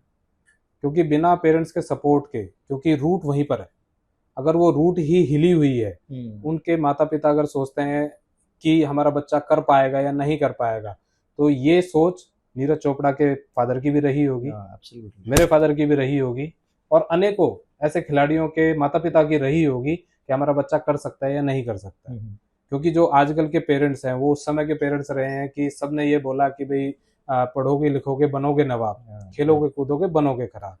परंतु कुछ मेरे जैसे ओलंपिक ब्लेजर पहनने वाले खिलाड़ियों ने इस बात को पलट थोड़ा दिया, सा पूरी पलट तरीके दिया से। है, जी, जी। और अपने लक्ष्य के प्रति पागल होकर के इस बात को पलटने में उनको ज्यादा मजा आया है, और इस पंक्ति को थोड़ा सा इम्प्रोवाइज किया है कि पढ़ोगे लिखोगे बनोगे नवाब, खेलोगे कूदोगे बनोगे लाजवाब। क्या तो बात है। लाजवाब बनने के लिए उस खिलाड़ी को जितना सपोर्ट आपकी तरफ से चाहिए एज ए माता पिता होने के नाते, वो उनको दीजिए कि भविष्य में, क्योंकि आपका भविष्य उन्हीं के हाथों में है, हुँ, हुँ, हुँ। तो भविष्य में वो बच्चे ये ना बोलें कि भाई आपने हमें सपोर्ट किया होता। क्योंकि आजकल के भी जो हमारी जनरेशन के हैं, तो वो भी हम बोल देते हैं अपने माता पिता को कई बार कि आपने सही समय पर मुझे सपोर्ट किया होता तो सही शायद समय पे। मैं कहीं और होता। अगर महेंद्र सिंह धोनी के माता पिता ने भी ऐसे ही बोला होता कि नहीं नहीं टीटी की जॉब ठीक है, हुँ, तो वो शायद हमें एक ऐसा इंसान नहीं मिल पाता जो वर्ल्ड का सबसे बेस्ट विकेट कीपर बन के आया है। ऐसे ही विराट कोहली के फादर, उन्होंने अगर नहीं सोचा होता तो शायद हमें एक अच्छा खिलाड़ी नहीं मिल पाता। राइट। सचिन तेंदुलकर, बड़े से बड़े खिलाड़ियों का नाम लीजिए, सबके पीछे कहानी वही है। और जो एक टेंशन वाली सिचुएशन रहती है कि बच्चा पढ़ेगा नहीं, पर यह भी जरूर कहना चाहूंगा इस पॉडकास्ट के माध्यम से कि खेल क्षणिक है, हुँ, इसमें दो राय नहीं है। आज खिलाड़ी बहुत नंबर वन पे बैठा हुआ है और कल का कुछ नहीं पता कि वो कहाँ पर पहुंचेगा। तो डिग्री हासिल करना भी आपको बहुत जरूरी ज़रूरी है, है। क्योंकि लास्ट में जब आप स्पोर्ट्स छोड़ेंगे तो आपके पास में डिग्री होनी चाहिए। और इस चीज के लिए भी मैं आपको बताना चाहूंगा माता पिताओं को स्पेशली, कि गवर्नमेंट ऑफ इंडिया की तरफ से स्कूल के माध्यम के अगर हम करिकुलम एक्टिविटीज में देखें या उनके सिलेबस में देखें, तो धीरे धीरे समय बदल रहा है। हम खिलाड़ी को खेल की पढ़ाई करवाते हैं। हुँ, दिल्ली के अंदर स्पोर्ट्स यूनिवर्सिटी खुल चुकी है, जिसके माध्यम से हम 7 स्पोर्ट्स को इन हाउस उन बच्चों को प्रोवाइड करवाते हैं, रहने खाने पीने की व्यवस्था और स्पोर्ट्स की पढ़ाई ही करवाते हैं। इवन गवर्नमेंट ऑफ इंडिया भी इसी प्रकार से अनेक यूनिवर्सिटीज के माध्यम से अलग अलग राज्यों के अंदर भी ऐसी व्यवस्था प्रदान कर रही है कि बच्चे को हम खेल की ही पढ़ाई करवाएं। जो वो खेल खेलता है वो भी पढ़े, और जो खेल खेलता नहीं है उसके दूसरे खेलों को भी उसमें हम एड ऑन करें। एडवांस जैसा कि बीपीएड और एमपीएड वगैरह में जाकर के उच्च लेवल पे पढ़ाया जाता है, तो हम छोटे से लेवल से भी बच्चे को उस चीज को पढ़ाते हुए जा रहे हैं, सो दैट उसका एग्जाम भी फिर स्पोर्ट्स का ही होगा, वो खेलेगा भी स्पोर्ट्स का ही, तो 100% प्रोग्रेस होने के चांसेस बढ़ जाते हैं। बिल्कुल बढ़ते हैं और एक और भी बहुत बहुचर्चित सी बात है कि आप अपने जो कंफर्ट ज़ोन है उससे थोड़ा-सा बाहर आएँ। हाँ जी। पढ़ाई भी उतनी ही आवश्यक है, खेल भी उतनी ही आवश्यक है। पढ़ाई करेंगे तो निश्चित तौर पे आपका ज्ञान तो बढ़ेगा ही बिल्कुल। और खेल अगर आप खेलते हैं उसके साथ-साथ ही तो ज्ञान के साथ-साथ बहुत सारी चीज़ें डेवलप हो जाती हैं, आपका पर्सनैलिटी एक अलग लेवल पे चला जाता है। खेल के माध्यम से एक एक अलग पहचान बनाते हैं जो आप देख सकते हैं ये जो लोग दिख रहे हैं ना, ये पहचान हर किसी को मिलती नहीं लेकिन मिलती सबको है जो इनकी तरह डेडिकेशन से काम करते हैं। तो दोनों चीज़ें समानांतर चलती हैं तो बिल्कुल आई थिंक आपने जो गुहार यहाँ से पेरेंट्स के लिए लगाई है, आई डोंट थिंक सो कि अब शायद वैसे सवाल आए कि पढ़ाई से डिस्टर्बेंस हो जाएगा या खेल से आई थिंक माफ़ कीजिए डिस्टर्बेंस हो जाएगा तो पहले पढ़ें फिर बाद में देखा जाए। उन सब चीज़ों के लिए ज़माना अब बहुत पीछे छूट गया है। अब तो समय के साथ कदम बढ़ाना बहुत ज़रूरी है। तो इसीलिए एसएसपीएल की इस पहल के साथ चलिए, रजिस्ट्रेशन करवाइए, बच्चों को आगे बढ़ने की सीख दीजिए और उनको बोलिए कि आप बिल्कुल स्पोर्ट्स खेलिए। एक और बृहद सवाल जो है वो अभिभावकों की तरफ से आता है, पेरेंट्स की तरफ से आता है दीपक जी। आई थिंक कहीं न कहीं आपने भी इस सवाल का सामना किया होगा। पेरेंट्स की उस पे हम बातचीत कर रहे हैं। बहुत आई थिंक हृदय विदारक भी है और करुणामय भी। अभी हम रूरल की बात कर रहे थे कि वहाँ पे टैलेंट की कमी नहीं है। बिल्कुल। आप जो हम ढूँढ रहे हैं वो है वहाँ, निश्चित तौर पे है। लेकिन समस्या ये है कि आर्थिक रूप से उतनी सक्षमता नहीं है या फिर लिटरेसी रेट उतना हाई नहीं है। चाहते वो भी हैं कि हमारा बच्चा भी स्पोर्ट्स में अच्छा करे, लेकिन समस्या ये है कि इस अक्षमता के चलते उनका बच्चा ना तो आगे बढ़ पाता है, ना ही वो स्पोर्ट्स की तरफ रुझान दे पाते हैं और ना ही वो उस पे रुचिपूर्ण कार्य कर पाते हैं। अब ऐसे में एसएसपीएल शूटिंग को किस तरीके से उनकी ज़द में लाता है, अफोर्डेबल बनाता है, किस तरीके से इन शॉर्ट वो मदद करता देखिए, ये नॉर्मल है कि हमारा जो देश का इकोसिस्टम है वो सबके हिसाब से नहीं हो सकता। है? तो एसएसपीएल एक प्लेटफॉर्म ऐसा प्रोवाइड कर रहा है कि हमारे जो हाई परफॉर्मेंस सेंटर होंगे, हम्म, तो उन बच्चों के लिए एक स्थान बन सकता है जहाँ पर वो आएँ और अपने हुनर को वहाँ पर वो चमका सकते हैं। अपने जो एबिलिटी है, स्किल्स हैं, उनको वहाँ पर जो कोचेस प्रोवाइड किए जाएंगे एसएसपीएल की तरफ से, हम्म, उन सेंटर्स पे आएँ, सीखें और अपने स्किल्स को समाज के सामने दिखाएं। और 100% रिजल्ट की गारंटी तो नहीं दे सकते, बट जब तक हम एक कदम बढ़ाएंगे नहीं, तब तक हम उन समस्याओं को सुलझा पाने के लिए अपने आप को सक्षम बना पाएंगे नहीं। राइट। तो एसएसपीएल के माध्यम से कहना चाहेंगे कि हम जितना सुगम हो सकता है बच्चे की प्रविष्टि शूटिंग के अंदर, उतना करने की कोशिश में है। जैसे कि सबसे बड़ा एक चैलेंज होता है हमारे सामने कि शूटिंग रेंज के अंदर या शूटिंग रेंज प्रोवाइड होना। तो मैं अगर पहले की बात करूं तो हमें ये सब चीज़ें इतनी बढ़िया तरीके से प्रोवाइड नहीं हो पाती, जी जी। परंतु समय बदला और समय बदलने के साथ में ये सारी चीज़ें ठीक होती चलेगी। आज की डेट में अगर मैं बात करूं प्रति राज्य, तो शूटिंग रेंजेस बहुत सारी हैं। तो अब घर घर शूटिंग पहुंचाने का काम तो हमारा सिर्फ यूपी में ही हुआ है, राइट। परंतु अगर हम चाहते हैं कि अपने बच्चों को आगे बढ़ाएं, तो डेफिनेटली एक कदम उन्हें बढ़ाना पड़ेगा और दूसरा कदम हम अपनी तरफ से बढ़ाएंगे। तो जितना सुगम, जितना अफोर्डेबल उनके लिए हम बना सकते हैं, उतना बनाने की कोशिश करेंगे। शुरुआत तो करें। शुरुआत माता पिता की तरफ से होगी, उन्हें लेकर के जाना पड़ेगा। और जो हमारा इकोसिस्टम है उसके अंदर एक सबसे बड़ी समस्या होती है कि अच्छे कोच ना मिल पाना। तो एसएसपीएल ऐसा प्लेटफॉर्म भी वहाँ पर प्रोवाइड कर रहा है जिसके माध्यम से हम अच्छे लेवल के कोचेज उनको प्रोवाइड करें, जिससे कि उनका जो फाउंडेशन है, उनकी जो नींव है, वो बहुत ज़्यादा स्ट्रांग बने, जिससे कि वो जब ऊंचाई पर पहुंचे और ऊंचे लेवल पे पार्टिसिपेट कर रहे हो, तो किसी भी तरीके से अनशेकेबल रह सके। देखिए, बहुत सामान्य सी बात है कि स्कूल की एज में जब बच्चा हो जाता है तो हमें ही उनको स्कूल हाँ लेके जी, जाना होता है, बतौर पेरेंट्स अभिभावक। बिल्कुल स्कूल ले आएगा आपके पास कि चलिए हम ही आ जाते हैं, बिल्कुल। तो वो काम तो देखिए आपको करना ही पड़ेगा। हम सबने किया, इनफैक्ट हमारे पेरेंट्स ने भी किया, हाँ सोचा जी, और एक कदम आगे की तरफ बढ़ाया। तो आई थिंक आप भी उस कदम को आगे बढ़ाइए और ये जो मंच आपके लिए तैयार करके हम दे रहे हैं उसका फ़ायदा आप उठाइए। ताउम्र आई थिंक आप अगर निशानेबाज अच्छे नहीं भी बने तो अच्छे इंसान तो बन सकते हैं, प्लस बिल्कुल। आप अपनी निरोगी काया को आगे लेके जा सकते हैं। स्पोर्ट्स आपको कहाँ तक मदद करेगा और डेफिनेटली इसमें आई थिंक एसएसपीएल का बहुत बड़ा योगदान रहने वाला है, जो आप अभी शायद महसूस ना कर पाएँ लेकिन बाद में जाकर आप ज़रूर महसूस करेंगे। तो ये सवाल बहुत ही ज़रूरी था इस बात को लेना, ताकि हमारा जो विज़न है वो आप तक पहुँचे और हम कितने इसमें मददगार हैं। हमसे मतलब एसएसपीएल की हम बात कर रहे हैं, बिल्कुल। जैसा कि दीपक जी ने अभी बात किया, तो निश्चित तौर पे we all are ready to do this. थोड़ा-सा आप आगे की तरफ जाएँ, वो विज़न तो लेके आएँ, वो थोड़ा-सा हिम्मत आप भी एक बार दिखाएँ तो चीज़ें फिर निश्चित तौर पे वो सामान्य होंगी। इससे संबंधित आपके अगर और भी सवाल हैं तो आप हमें निश्चित तौर पे क्वेरी अपनी हमसे शेयर कर सकते हैं, साझा कर सकते हैं schoolshootingleague@gmail.com पे।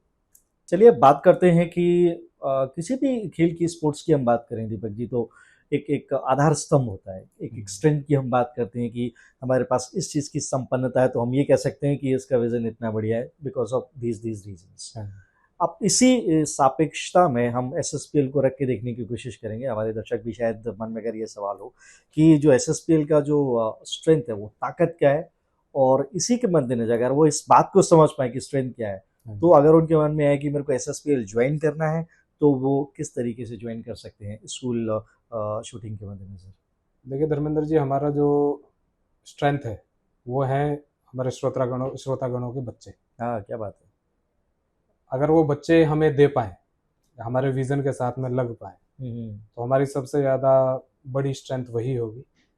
और थोड़ा-सा स्ट्रेंथ के साथ में सब स्ट्रेंथ की भी बात करें, तो मैं ब बताना चाहूँगा कि जो उनके स्कूल हैं, स्कूल हमारे साथ में मिल कर के भी हमारी स्ट्रेंथ को और बढ़ा सकते हैं। एक्सप्लोर। तो जो शहरों में स्कूल्स हैं, जो गाँवों के अंदर स्कूल हैं, तो जो बच्चे हैं वहाँ के, अगर वो हमारे साथ में जॉइन करना चाहते हैं, तो अपने स्कूल के माध्यम से हमारे साथ में जॉइन कर सकते हैं। जिसमें स्कूल से भी मैं रिक्वेस्ट करना चाहूँगा, जितने भी स्कूल इस पॉडकास्ट को सुनेंगे, कि आपके स्कूल का नाम तो होगा ही होगा, अगर आपके स्कूल से हमें बच्चे मिलेंगे तो इस देश का भी नाम होगा। तो इस देश का नाम अगर आप अपने स्कूल के साथ में उस बच्चे के द्वारा जोड़ना चाहते हैं, जो आगे चल कर के भारत का भविष्य बनेगा और मेडल प्राप्त करेगा, तो हम गाँवों के अंदर विकास कर पाएंगे एसएसपीएल के माध्यम से, और आपका स्कूल भी इस तरह से मतलब कि प्रसिद्धि की तरफ जाएगा कि आपके स्कूल ने एक ऐसा प्रोडक्ट दिया जो कि जाकर के ओलंपिक जैसे खेलों के अंदर अंतर्राष्ट्रीय स्तर पर जो भी Asian games, Commonwealth games, world championship, world cup, जितने भी इस प्लेटफॉर्म के मैचेस हैं, वहां पर आपका स्कूल का एक बच्चा मेडल लेकर के आ पाया। तो सभी स्कूल से रिक्वेस्ट करना चाहूँगा कि आप अपने बच्चों को शूटिंग के माध्यम से एसएसपीएल प्रोग्राम के तहत ज्वाइन करवाइए और उनके साथ में आप भी खेलिए और बच्चों को भी खिलाइए। देखिए, जब भी हम बात करते हैं कि किसी व्यक्ति या किसी खिलाड़ी की लोकप्रियता के बारे में, उसकी सफलता के बारे में, तो सबसे पहली बात ये कि कौन सी एकेडमी से आए हैं बिल्कुल। और ये कौन से स्कूल से आए हैं। अभी हम आपके बारे में भी बात कर रहे थे, तो हमने निजी ज़िंदगी से वाबस्ता होके हमने जाना कि आपकी जर्नी है वो यहाँ से स्टार्ट हुई है। तो सबसे पहले वहाँ बात आई है स्कूली शिक्षा की, हाँ, क्योंकि वो पहली सीढ़ी तो वही है, वहाँ से फिर आप आगे की तरफ बढ़ते चले जाते हैं। तो निश्चित तौर पे देश का नाम तो होगा ही, लेकिन उससे पहले जो नाम होगा वो स्कूल का होगा, माता पिता का होता है, ऑफकोर्स जिस जगह से हुए हैं उस स्थान विशेष का भी, और फिर उसकी परिसीमा लांग के देश और विदेशों में भी धूम मस्ती चली है। हालांकि पिछले कुछ चीज़ों में हमने बातचीत तो की है, जहाँ पे हमने आपके उत्साह को जाना, क्या एक्साइटेड आपको लगा और कितना प्रभावित आपको एसएसपीएल ने किया शूटिंग के मद्देनज़र। थोड़ा सा और अंदर की तरफ जाते हैं, लंबा करियर आपका रहा है, जर्नी लंबी रही और सफल जर्नी रही है। ऐसे कोई घटना आपको याद है जहाँ पे उस समय आपने नहीं सोचा था वो होगा कि एसएसपीएल जैसी कोई एक संकल्पना आने वाली है या ऐसा कोई लीग आने वाला है जो ऐसे जोड़ के रखेगा? उस समय जो आपके जहन में चल रहा हो, जो आपने किया, बहुत से लोग नहीं कर पाए, आप जाके वो समय, ऐसी कोई घटना आपको याद आती है? देखिए जी, स्टार्टिंग जब होती है किसी भी खिलाड़ी की, तो कोई ऐसा विजन नहीं होता बड़ा कि हम वहाँ तक पहुँच पाएंगे। बट जैसा कि मैंने बताया कि मैं गुरुकुल के अंदर था जी। तो गुरुकुल के अंदर भी क्रिटिसिज्म एक वर्ड अगर मैं बात करूं, तो अगर जीवन में नहीं है किसी के, तो हम अपने लक्ष्य की तरफ बढ़ नहीं सकते। तो जब मैं छोटा था तो क्रिटिसिज्म मैंने भी सहा। गुरुजी ने मेरे साथ वाले प्लेयर को प्रोत्साहित किया, मुझे थोड़ा सा हतोत्साहित किया कि आपके बस की कुछ नहीं है, आप कुछ नहीं कर सकते, एक मेरा यही शिष्य है जो कर पाएगा, ऐसा बोल करके मेरे सामने मेरे दिल के अंदर एक आग लगवाई कि अगर वो कर सकता है तो मैं क्यों नहीं। एब्सोल्युटली। तो वो एक घटना जीवन के अंदर बदलाव दे करके चली गई कि अब मुझे करके दिखाना है कि इस दीपक के अंदर कितना तेल बाकी है। क्या बात है। तो उसी मद्देनजर मैं काम करता रहा, और वो दूसरा जो था वो भी दीपक ही था। तो उस दीपक के अंदर तेल कम हुआ और इस दीपक ने अपना प्रकाश बढ़ाया, और प्रकाश बढ़ते ही दुनिया देखती रहेगी कि एक नॉर्मल इंसान कैसे एक भारत का भविष्य बोलें या एक हिस्ट्री में अपना नाम दर्ज करवा पाया। तो लास्टली गुरुजी ने फिर मुझे प्रोत्साहित भी किया कि हमारी वो एक गलती रही कि हम तुझे अंडर एस्टिमेट कर रहे थे, बट तेरे अंदर वो आग थी, दीपक के अनुसार तूने वो कार्य किया, नाम के अनुसार तूने वो अपना प्रकाश फैलाया और तुम जाकर के वहाँ पर पहुँच गए। तो उस समय पर कुछ घटनाएं और भी हुई और कुछ गुरुजी की बातें और भी चलती रही दिमाग के अंदर। तो एक दूसरे गुरुजी भी थे, उन्होंने भी मेरे को बहुत समझाया सिखाया। तो मुझे एक कुछ पंक्तियां उन्होंने बोल करके सुनाई थी कि गलती ना कर बैठना दोस्तों अपनी काबिलियत भूल जाने की। क्या बात। गलती ना कर बैठना दोस्तों अपनी काबिलियत भूल जाने की, वरना नौबत आ सकती है अपनी इज्जत लुटाने की। क्या बात। ठोक सीना दहाड़ के कहना हाँ मैं कर सकता हूँ। ये चैंपियन माइंडसेट की एक मैं बात बता रहा हूँ कि ठोक सीना दहाड़ के कहना हाँ मैं कर सकता हूँ, तो फिर क्यों कोशिश करूं मैं किस्मत को मनाने की, तो फिर क्यों कोशिश करूं मैं किस्मत को मनाने की। क्या बात है। तो इन पंक्तियों के द्वारा मैं अपने आप को उत्साहित करता रहा कि मैं किस्मत के सामने झुकने वाला नहीं हूँ। तो बच्चों को भी मैं यही कहना चाहूंगा और अपने उनके माता पिताओं को भी यही कहना चाहूंगा कि जब कभी हार हो तो रुकना नहीं है, क्योंकि हार कोई अंत नहीं है, हार एक पहला कदम है कि ये जीत कैसे होगी। बिल्कुल। तो जीतेंगे हम, खेलेगा इंडिया। ये हमारा स्लोगन है एसएसपीएल का। तो उसके मद्देनजर कभी भी हतोत्साहित हो तो मेरी इन पंक्तियों को थोड़ा सा याद कीजिएगा, गुनगुनाइएगा और उनके ऊपर विचार कीजिएगा। 100% कहीं ना कहीं आपके अंदर भी वो चैंपियन माइंडसेट बैठा हुआ है, उसको सिर्फ जगाइएगा। ये पंक्तियां मैं भी लिखने वाला हूँ अभी आपसे थोड़ी सी देर के बाद, क्योंकि हम सबको कहीं ना कहीं वो हाँ, डिमोरलाइजेशन कभी कभी हो जाता है, कभी कभी वो हतोत्साहित आप हो जाते हैं, तो हाँ, जीवन में बढ़ने की प्रेरणा मिलती है। और निश्चित तौर पे इन पंक्तियों ने जीवन में जो जोश जो दम भरा है, हाँ, ये रुकना नहीं चाहिए। आई थिंक अगर आप उस मान लीजिए उसको नेगेटिव पॉजिटिव नहीं लेते कि अगर ये कर सकते तो मैं क्यों नहीं, हाँ, आई थिंक ये एक स्पार्क होना सबके अंदर बहुत बिल्कुल आवश्यक है बिल्कुल। कि ये कर रहे हैं और आप बिल्कुल कर सकते हैं, वो भी एक हाँ, नॉर्मल इंसान है, तो वो तो फिर हम क्यों नहीं, एब्सोल्युटली इसको कर सकते हैं, हाँ, क्या बात है। इसमें कुछ और बातें भी, जी। समस्याएं जो घेर लेती हैं सब हम्म। ज़्यादातर, माता पिता सोचते हैं कि अब क्या करें, बच्चा सोचता है कि अब क्या करें। हम्म। तो समस्याएं चक्रव्यूह की तरह हैं। जी जी जी। तो इंसान जितनी बड़ी समस्या मानना चाहे मान सकता है, और जितना छोटा मानना चाहे उसको उसको छोटा मान सकता है। तो समस्या मेरे जीवन में भी बहुत सारी बार आई जब मैं पढ़ रहा था। तो कभी किट का सपोर्ट नहीं है, कभी वेपन का सपोर्ट नहीं है, तो कभी कहीं जाना है, ट्रैवल करना है, तो उस समय पर बड़ी समस्याएं रहती थी। गुरुकुल में होने के नाते माता पिता का इतना ज़्यादा संसाधनों की तरफ से इतना ज़्यादा सपोर्ट नहीं था। राइट। पर परंतु भगवान, जिसकी मतलब कि एक कहावत है कि जहाँ चाहा वहाँ रहा, तो उसी मद्देनजर गुरुजी ने भी उस समय पर कुछ बातें सुनाई कि जब समस्याएं आती हैं तो किस प्रकार से रिएक्ट करना चाहिए। समस्याएं आना लाजमी है, समस्याएं आएंगी तो हम आएंगे मजबूत आएंगे। बनाएंगे अपने बिल्कुल आप को। बिल्कुल। तो उसी संदर्भ में कुछ पंक्तियां कहना चाहूंगा कि जब घेर ले चक्रव्यूह विपरीत परिस्थिति का, जब घेर ले जब घेर ले चक्रव्यूह विपरीत परिस्थिति का, तब समय प्रतिभा का प्रमाण मांगता है। जब आपके जीवन के अंदर समस्या आए तो इन पंक्तियों को गुनगुनाइएगा कि जब घेर ले चक्रव्यूह विपरीत परिस्थिति का, तब समय प्रतिभा का प्रमाण मांगता है, लेकिन आपको वह अभिमन्यु बनना है। लेकिन आपको वह अभिमन्यु बनना है जो हारने से पहले कहाँ हार मानता है, क्या बात जो हारने से पहले कहाँ हार मानता है। तो आपको हारना नहीं है, आपको रुकना नहीं है, क्योंकि गिरना भी है।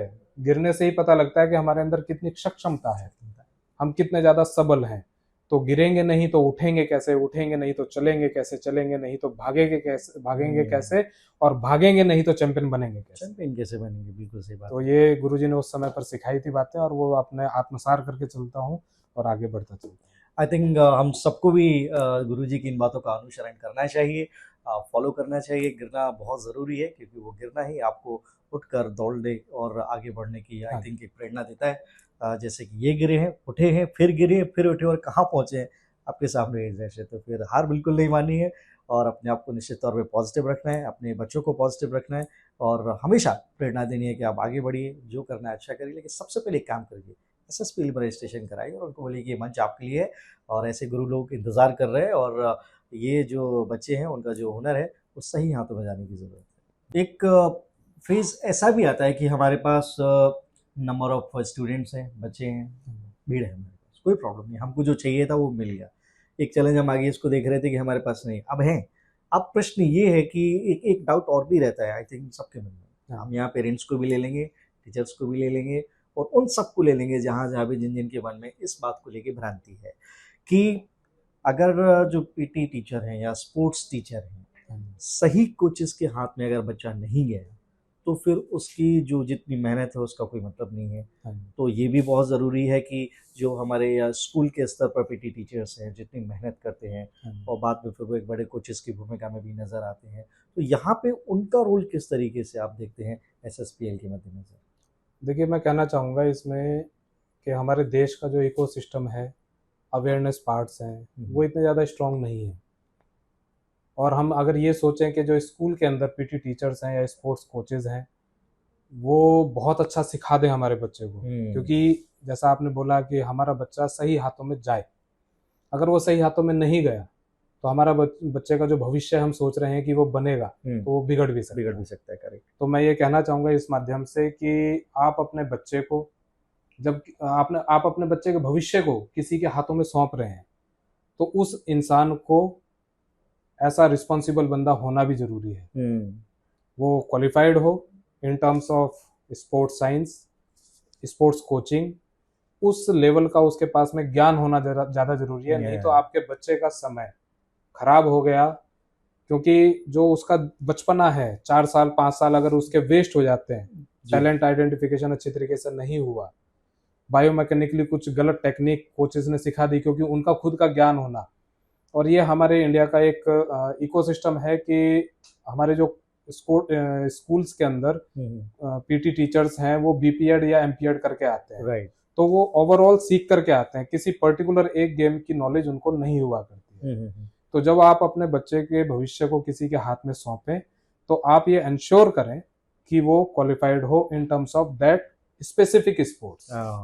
अगर शूटिंग के अंदर आपका बच्चा करना चाहता है तो आप शूटिंग वाले कोच के पास में ही भेजेंगे जो क्वालिफाइड हो, जिसके पास में कुछ डिग्री हो कि उसने वो सीखा हुआ है। अगर हम अपने बच्चे के भविष्य किसी बैडमिंटन वाले के हाथ में दे देते हैं कि पीटी टीचर्स वही हैं, सब कुछ सिखा देंगे, तो सब कुछ सिखाने वाला समावेश में क्या होगा कि स्वाद नहीं आएगा। अगर मीठा खाना है, नमकीन खाना है, खट्टा खाना है, अगर हम एक ही बर्तन के अंदर डाल करके सोचें कि उसका स्वाद ले लें जी तो उसका स्वाद नीरस होगा।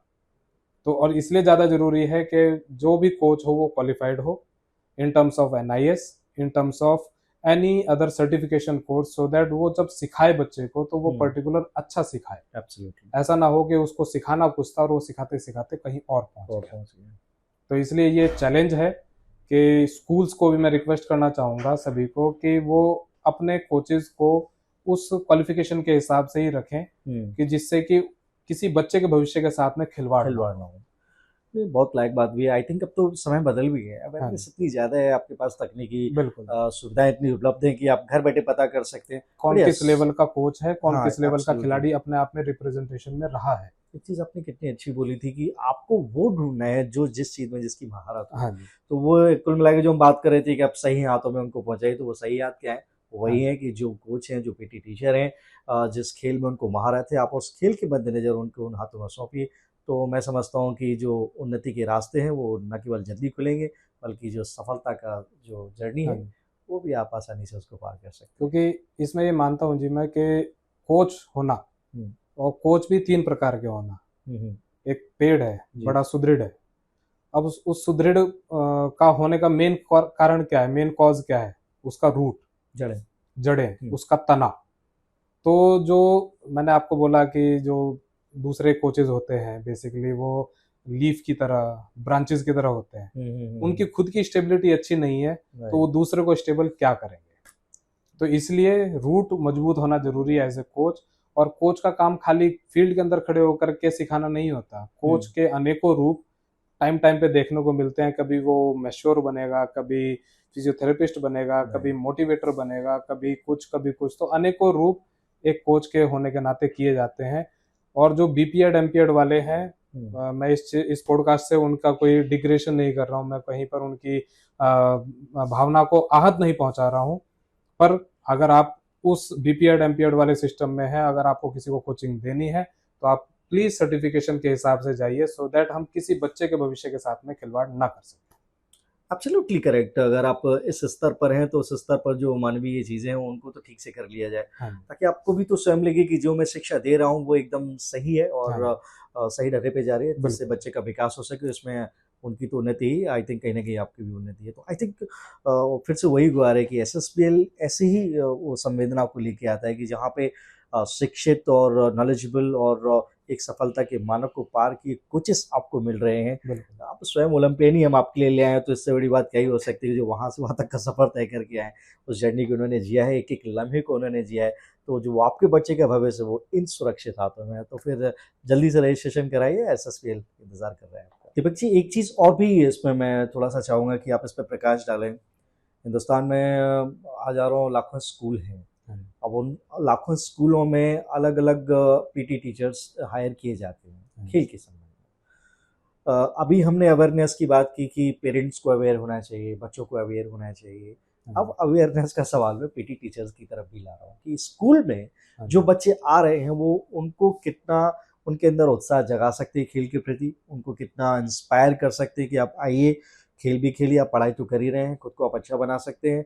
और आई थिंक वो एक जो बीज डालने की हम बात करते हैं कि उनके मन में अगर बो दिया जाए तो फिर खेल के प्रति वो अवेयर अच्छे से हो जाएंगे। आई थिंक उस पर काम भी बहुत अच्छा करें। तो जो पीटी टीचर्स हैं ऑल ओवर हिंदुस्तान में, उनको आप क्या मैसेज देना चाहेंगे इस बात के तहत? इस पॉडकास्ट के माध्यम से मैं सभी पीटी टीचर्स को कहना चाहूँगा कि जब आप अपने स्कूल के अंदर एक तो स्पोर्ट्स डे मनाया जाता है और एक नेशनल स्पोर्ट्स डे मनाया जाता है। तो आपके स्कूल के डेट के हिसाब से भी वो मनाया जाएगा, और साथ में नेशनल स्पोर्ट्स डे जब हम इंडिया का मनाते हैं तो उस टाइम पर बच्चों को इनकरेज कीजिए ज़्यादा से ज़्यादा पार्टिसिपेशन के लिए, कि वो भिन्न भिन्न प्रकार के खेलों के माध्यम से अपनी स्किल्स को इम्प्रूव करें। एब्सोल्युटली।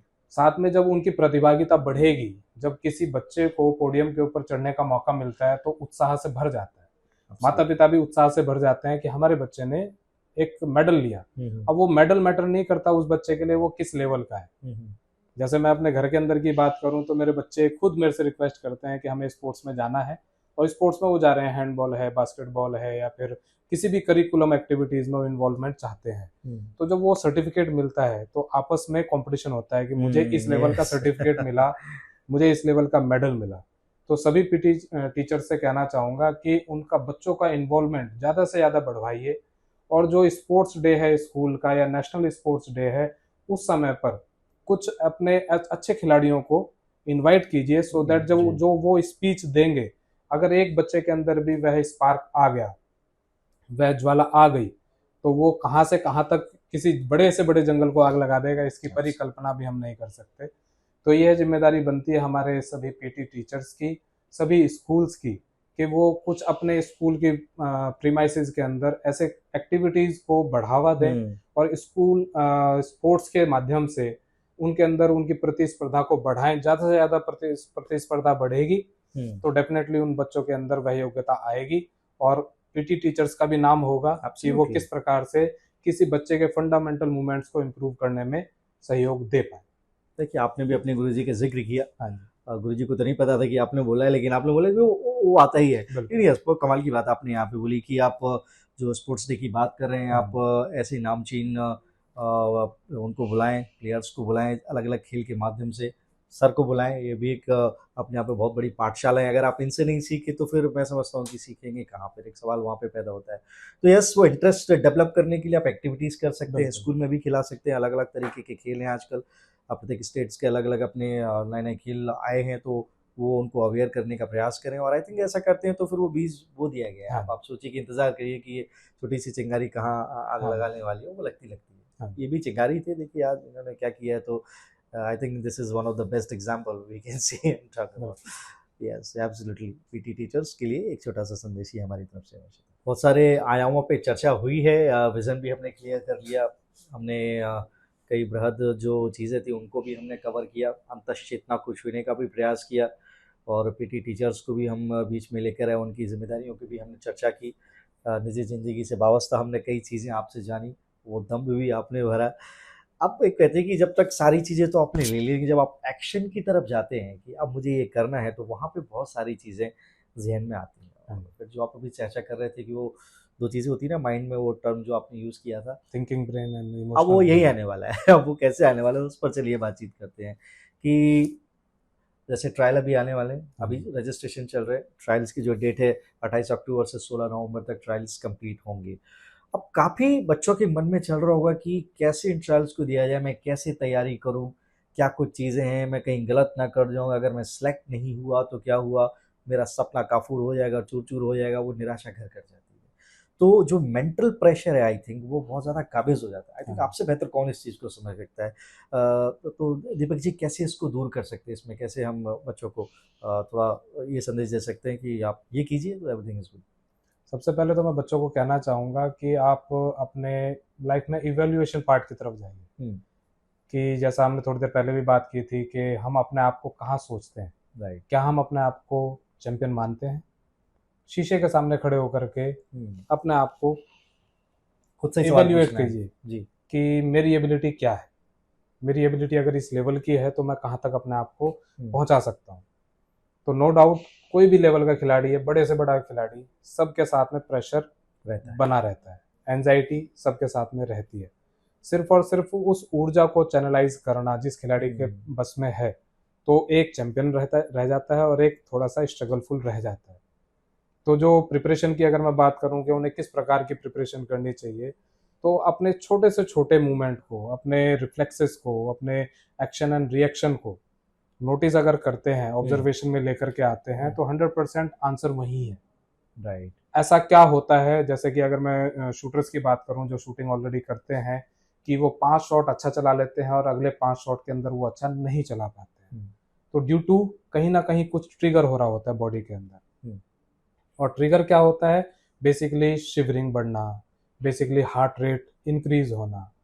तो एक की पॉइंट है छोटा सा, कि अगर कभी भी ऐसा कुछ लगे तो only the thing is who can help you, that is your breathing process.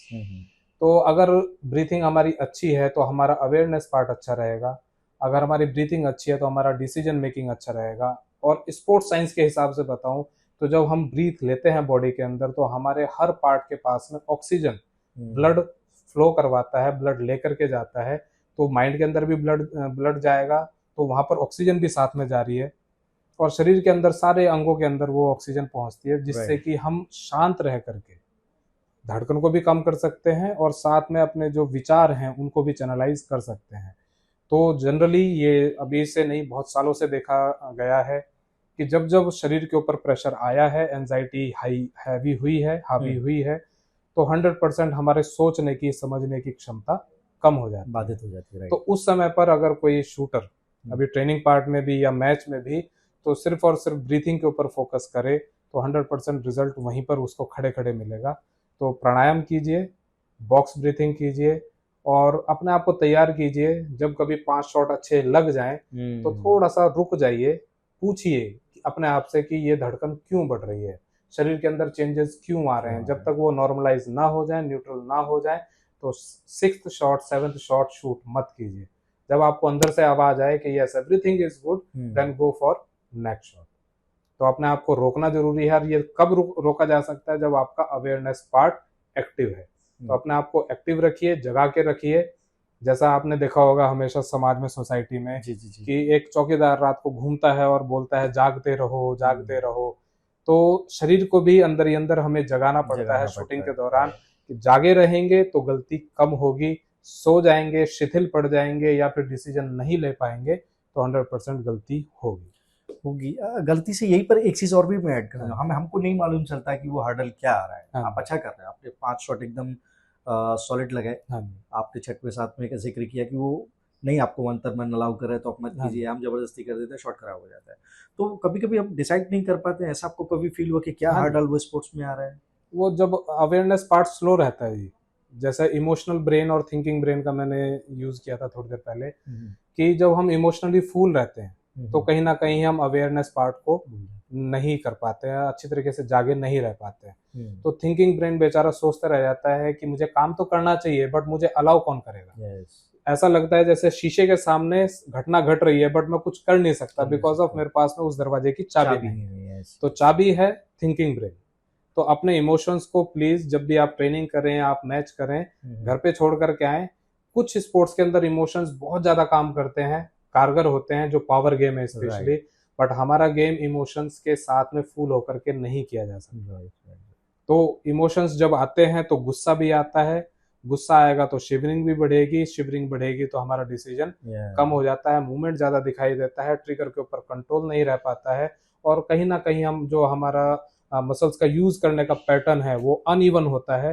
और अनइवन होने के साथ साथ में shot left right up and down कहीं भी जा सकता है। There is no surety about, क्योंकि जब हमारा मूवमेंट बढ़ेगा, राइफल का हो या पिस्टल का हो, तो डेफिनेटली वो कहीं ना कहीं गलतियां करवाएगा। करेक्ट। तो ट्रिगर अपने कंट्रोल में होना चाहिए, दिमाग अपने कंट्रोल में होना चाहिए, और जैसा दिमाग कंट्रोल अपने आप को करेगा तो शरीर भी उसके हिसाब से कमांड को एक्सेप्ट करेगा और शांत रहेगा। चलिए, हमने यहाँ भी जान लिया कि ट्रायल जब आप देने आएंगे तो प्रेशर जो था वो भी चलिए कैसे रिलीज कर सकते हैं, दीपक जी ने ये भी बता दिया। और हर्डल्स कहाँ आते हैं जो हमें नहीं मालूम चलते, हमने ये भी जान लिया कि हर्डल्स आने की संभावना बेसिकली कहाँ पे आ सकती है और उसको आप कैसे ओवरकम कर सकते हैं। अब जल्दी से थोड़ा सा स्ट्रेटेजी और प्रिपरेशन पे प्लान कर लेते हैं कि ये बच्चे अपने आप को कैसे तैयार करें ट्रायल्स के लिए, और उसके बाद फिर आगे बहुत लंबी जर्नी।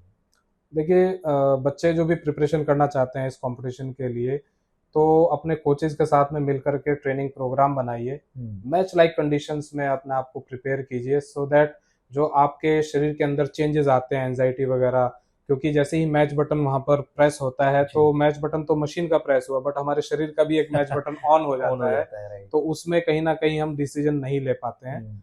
और जैसा कि हर्डल्स की मैंने बात करी, तो हर्डल्स तो हर एक के जीवन में है, होने चाहिए, वही हमें सबल बनाते हैं, सक्षम बनाते हैं। उसी संदर्भ में मैं कहना चाहूंगा कि युद्ध नहीं जिनके जीवन में वो भी बड़े अभागे होते हैं, या तो प्रण को तोड़ा होगा या फिर रण से भागे होंगे। जीवन के पथ के राही को पल भर भी विश्राम नहीं है, जीवन के पथ के राही को पल भर भी विश्राम नहीं है।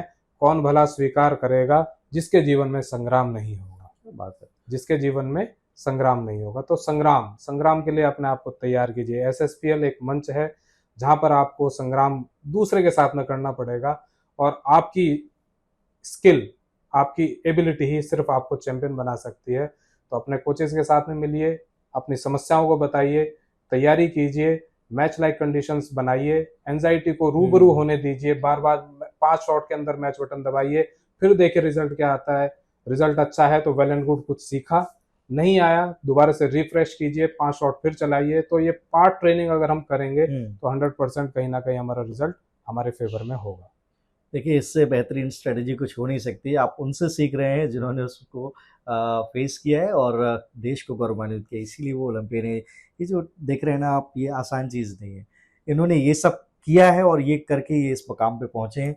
तो आपको घर बैठे ये नसीहत, ये प्लान, ये स्ट्रेटजीज, ये ट्रिक्स आपको मिल रही हैं, इसको आप ज़रूर फॉलो करें और पूरी ईमानदारी से करें, डिसिप्लिन के साथ करें। तो निश्चित तौर पे जहाँ पे आज दीपक जी हैं, कल आप वहाँ पे हो सकता है मैं आपका इंटरव्यू उनके साथ ही ले रहा हूँ, या फिर गुरुजी और शिष्य दोनों को बिठा के एक साथ ले रहा हूँ, तो वो कोई भी हो सकता है। ये मौका अच्छा है आपके लिए, एब्सोल्युटली। तो जल्दी अब बस समय चूंकि बहुत कम है और दीपक जी को और भी सारे इवेंट्स में थोड़ा सा शिरकत करनी है। तो दीपक जी, फाइनली आपने बहुत सारे मैसेजेस दिए, अभी भी आपने एक संदेश दिया।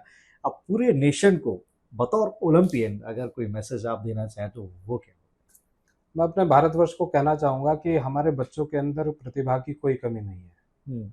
उस प्रतिभा को बढ़ाने का कार्य हमारा समाज का एक छोटा सा रूप कहीं से भी उठ करके आ सकता है। अब छोटा सा रूप पेरेंट्स हो सकते हैं, छोटा सा रूप स्कूल हो सकता है, छोटा सा रूप मेरे जैसे छोटे कोचेस भी हो सकते हैं।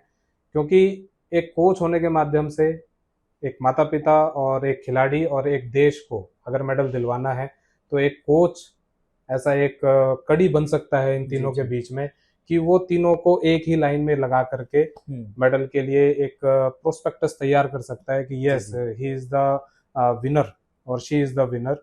कि किस प्रकार से तैयारी होनी चाहिए, नहीं होनी चाहिए, इन सब मापदंडों के आधार पे स्पोर्ट्स साइंस का प्रभुत्व अगर हम जान पाए कि किस प्रकार की स्ट्रेंथ एंड कंडीशनिंग हो, किस प्रकार की स्पोर्ट्स मेडिसिन हम यूज करें।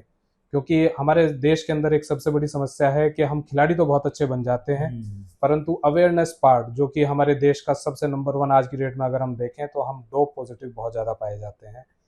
तो सफलता के चक्कर में जी कोचेस को भी कहना चाहूंगा, पीटी टीचर्स को भी कहना चाहूंगा और खिलाड़ियों को भी कहना चाहूंगा कि किसी भी प्रकार की ऐसी व्यवस्था अपने जीवन के साथ में ना जोड़ें जिसमें कि डोप अगर वो पॉजिटिव पाए जाते हैं तो हो सकता है आजीवन उनको प्रतिबंध लगाना पड़े, 4 साल का प्रतिबंध लगाना पड़े या 1 साल का, 2 साल का, जैसा भी वो पाया जाता है कि किस प्रकार का उन्होंने डोप का यूज किया है।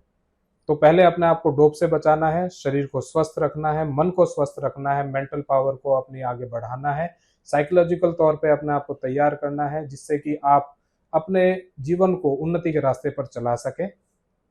और भविष्य में कभी भी आपको किसी भी तरीके की गाइडेंस की जरूरत हो तो बेझिझक मुझे परेशान कीजिएगा, क्योंकि मैं परेशान होने से अपने आप को भाग्यशाली समझता हूं कि मैं किसी के जीवन में कुछ उजाला कर पाया। और उसी संदर्भ में मैं लास्ट में अपनी पंक्तियों से कहना चाहूंगा कि रोशनी की हर एक किरण में दीपक का आगाज होता है, रोशनी की हर एक किरण में दीपक का आगाज होता है, अंधेरा चाहे कितना घना हो सिर्फ एक किरण का मोहताज होता है। क्या बात। जिंदगी एक संघर्ष है उम्मीद की किरण के लिए, जिंदगी एक संघर्ष है उम्मीद की किरण के लिए, तपना और जलना जरूरी है कंकड़ से स्वर्ण बनने के लिए, मिल ही जाती है मंजिल हौसला अगर साथ हो। इन पंक्तियों को ध्यान से सुनिएगा, बच्चों के लिए भी है, बच्चों के माता पिता के लिए भी, और इस देश के उस हर एक नागरिक के लिए है कि जो अपने समाज के किसी बच्चे को चैंपियन बनाना चाहता है कि मिल ही जाती है मंजिल हौसला अगर साथ हो, फिर अंधेरे से क्या गम जब दीपक तेरे साथ हो, हाँ, फिर क्या बात अंधेरे है। से क्या गम जब दीपक तेरे साथ हो।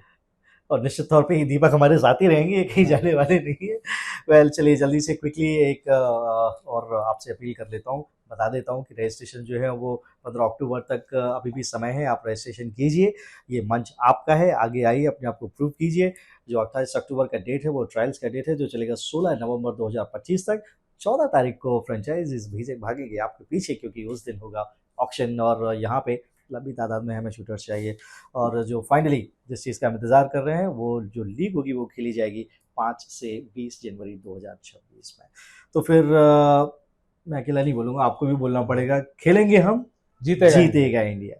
बहुत बहुत शुक्रिया दीपक जी हमसे जुड़ने के लिए, इतनी अच्छी अच्छी बातें बताने के लिए, और तहे दिल से आपका बहुत बहुत शुक्रिया। धन्यवाद। अगले पॉडकास्ट के लिए थोड़ा सा आपको करना पड़ेगा इंतज़ार। फिलहाल आप स्वस्थ रहें और जम के तैयारी कीजिए, इंतज़ार कर रहे हैं। नमस्कार।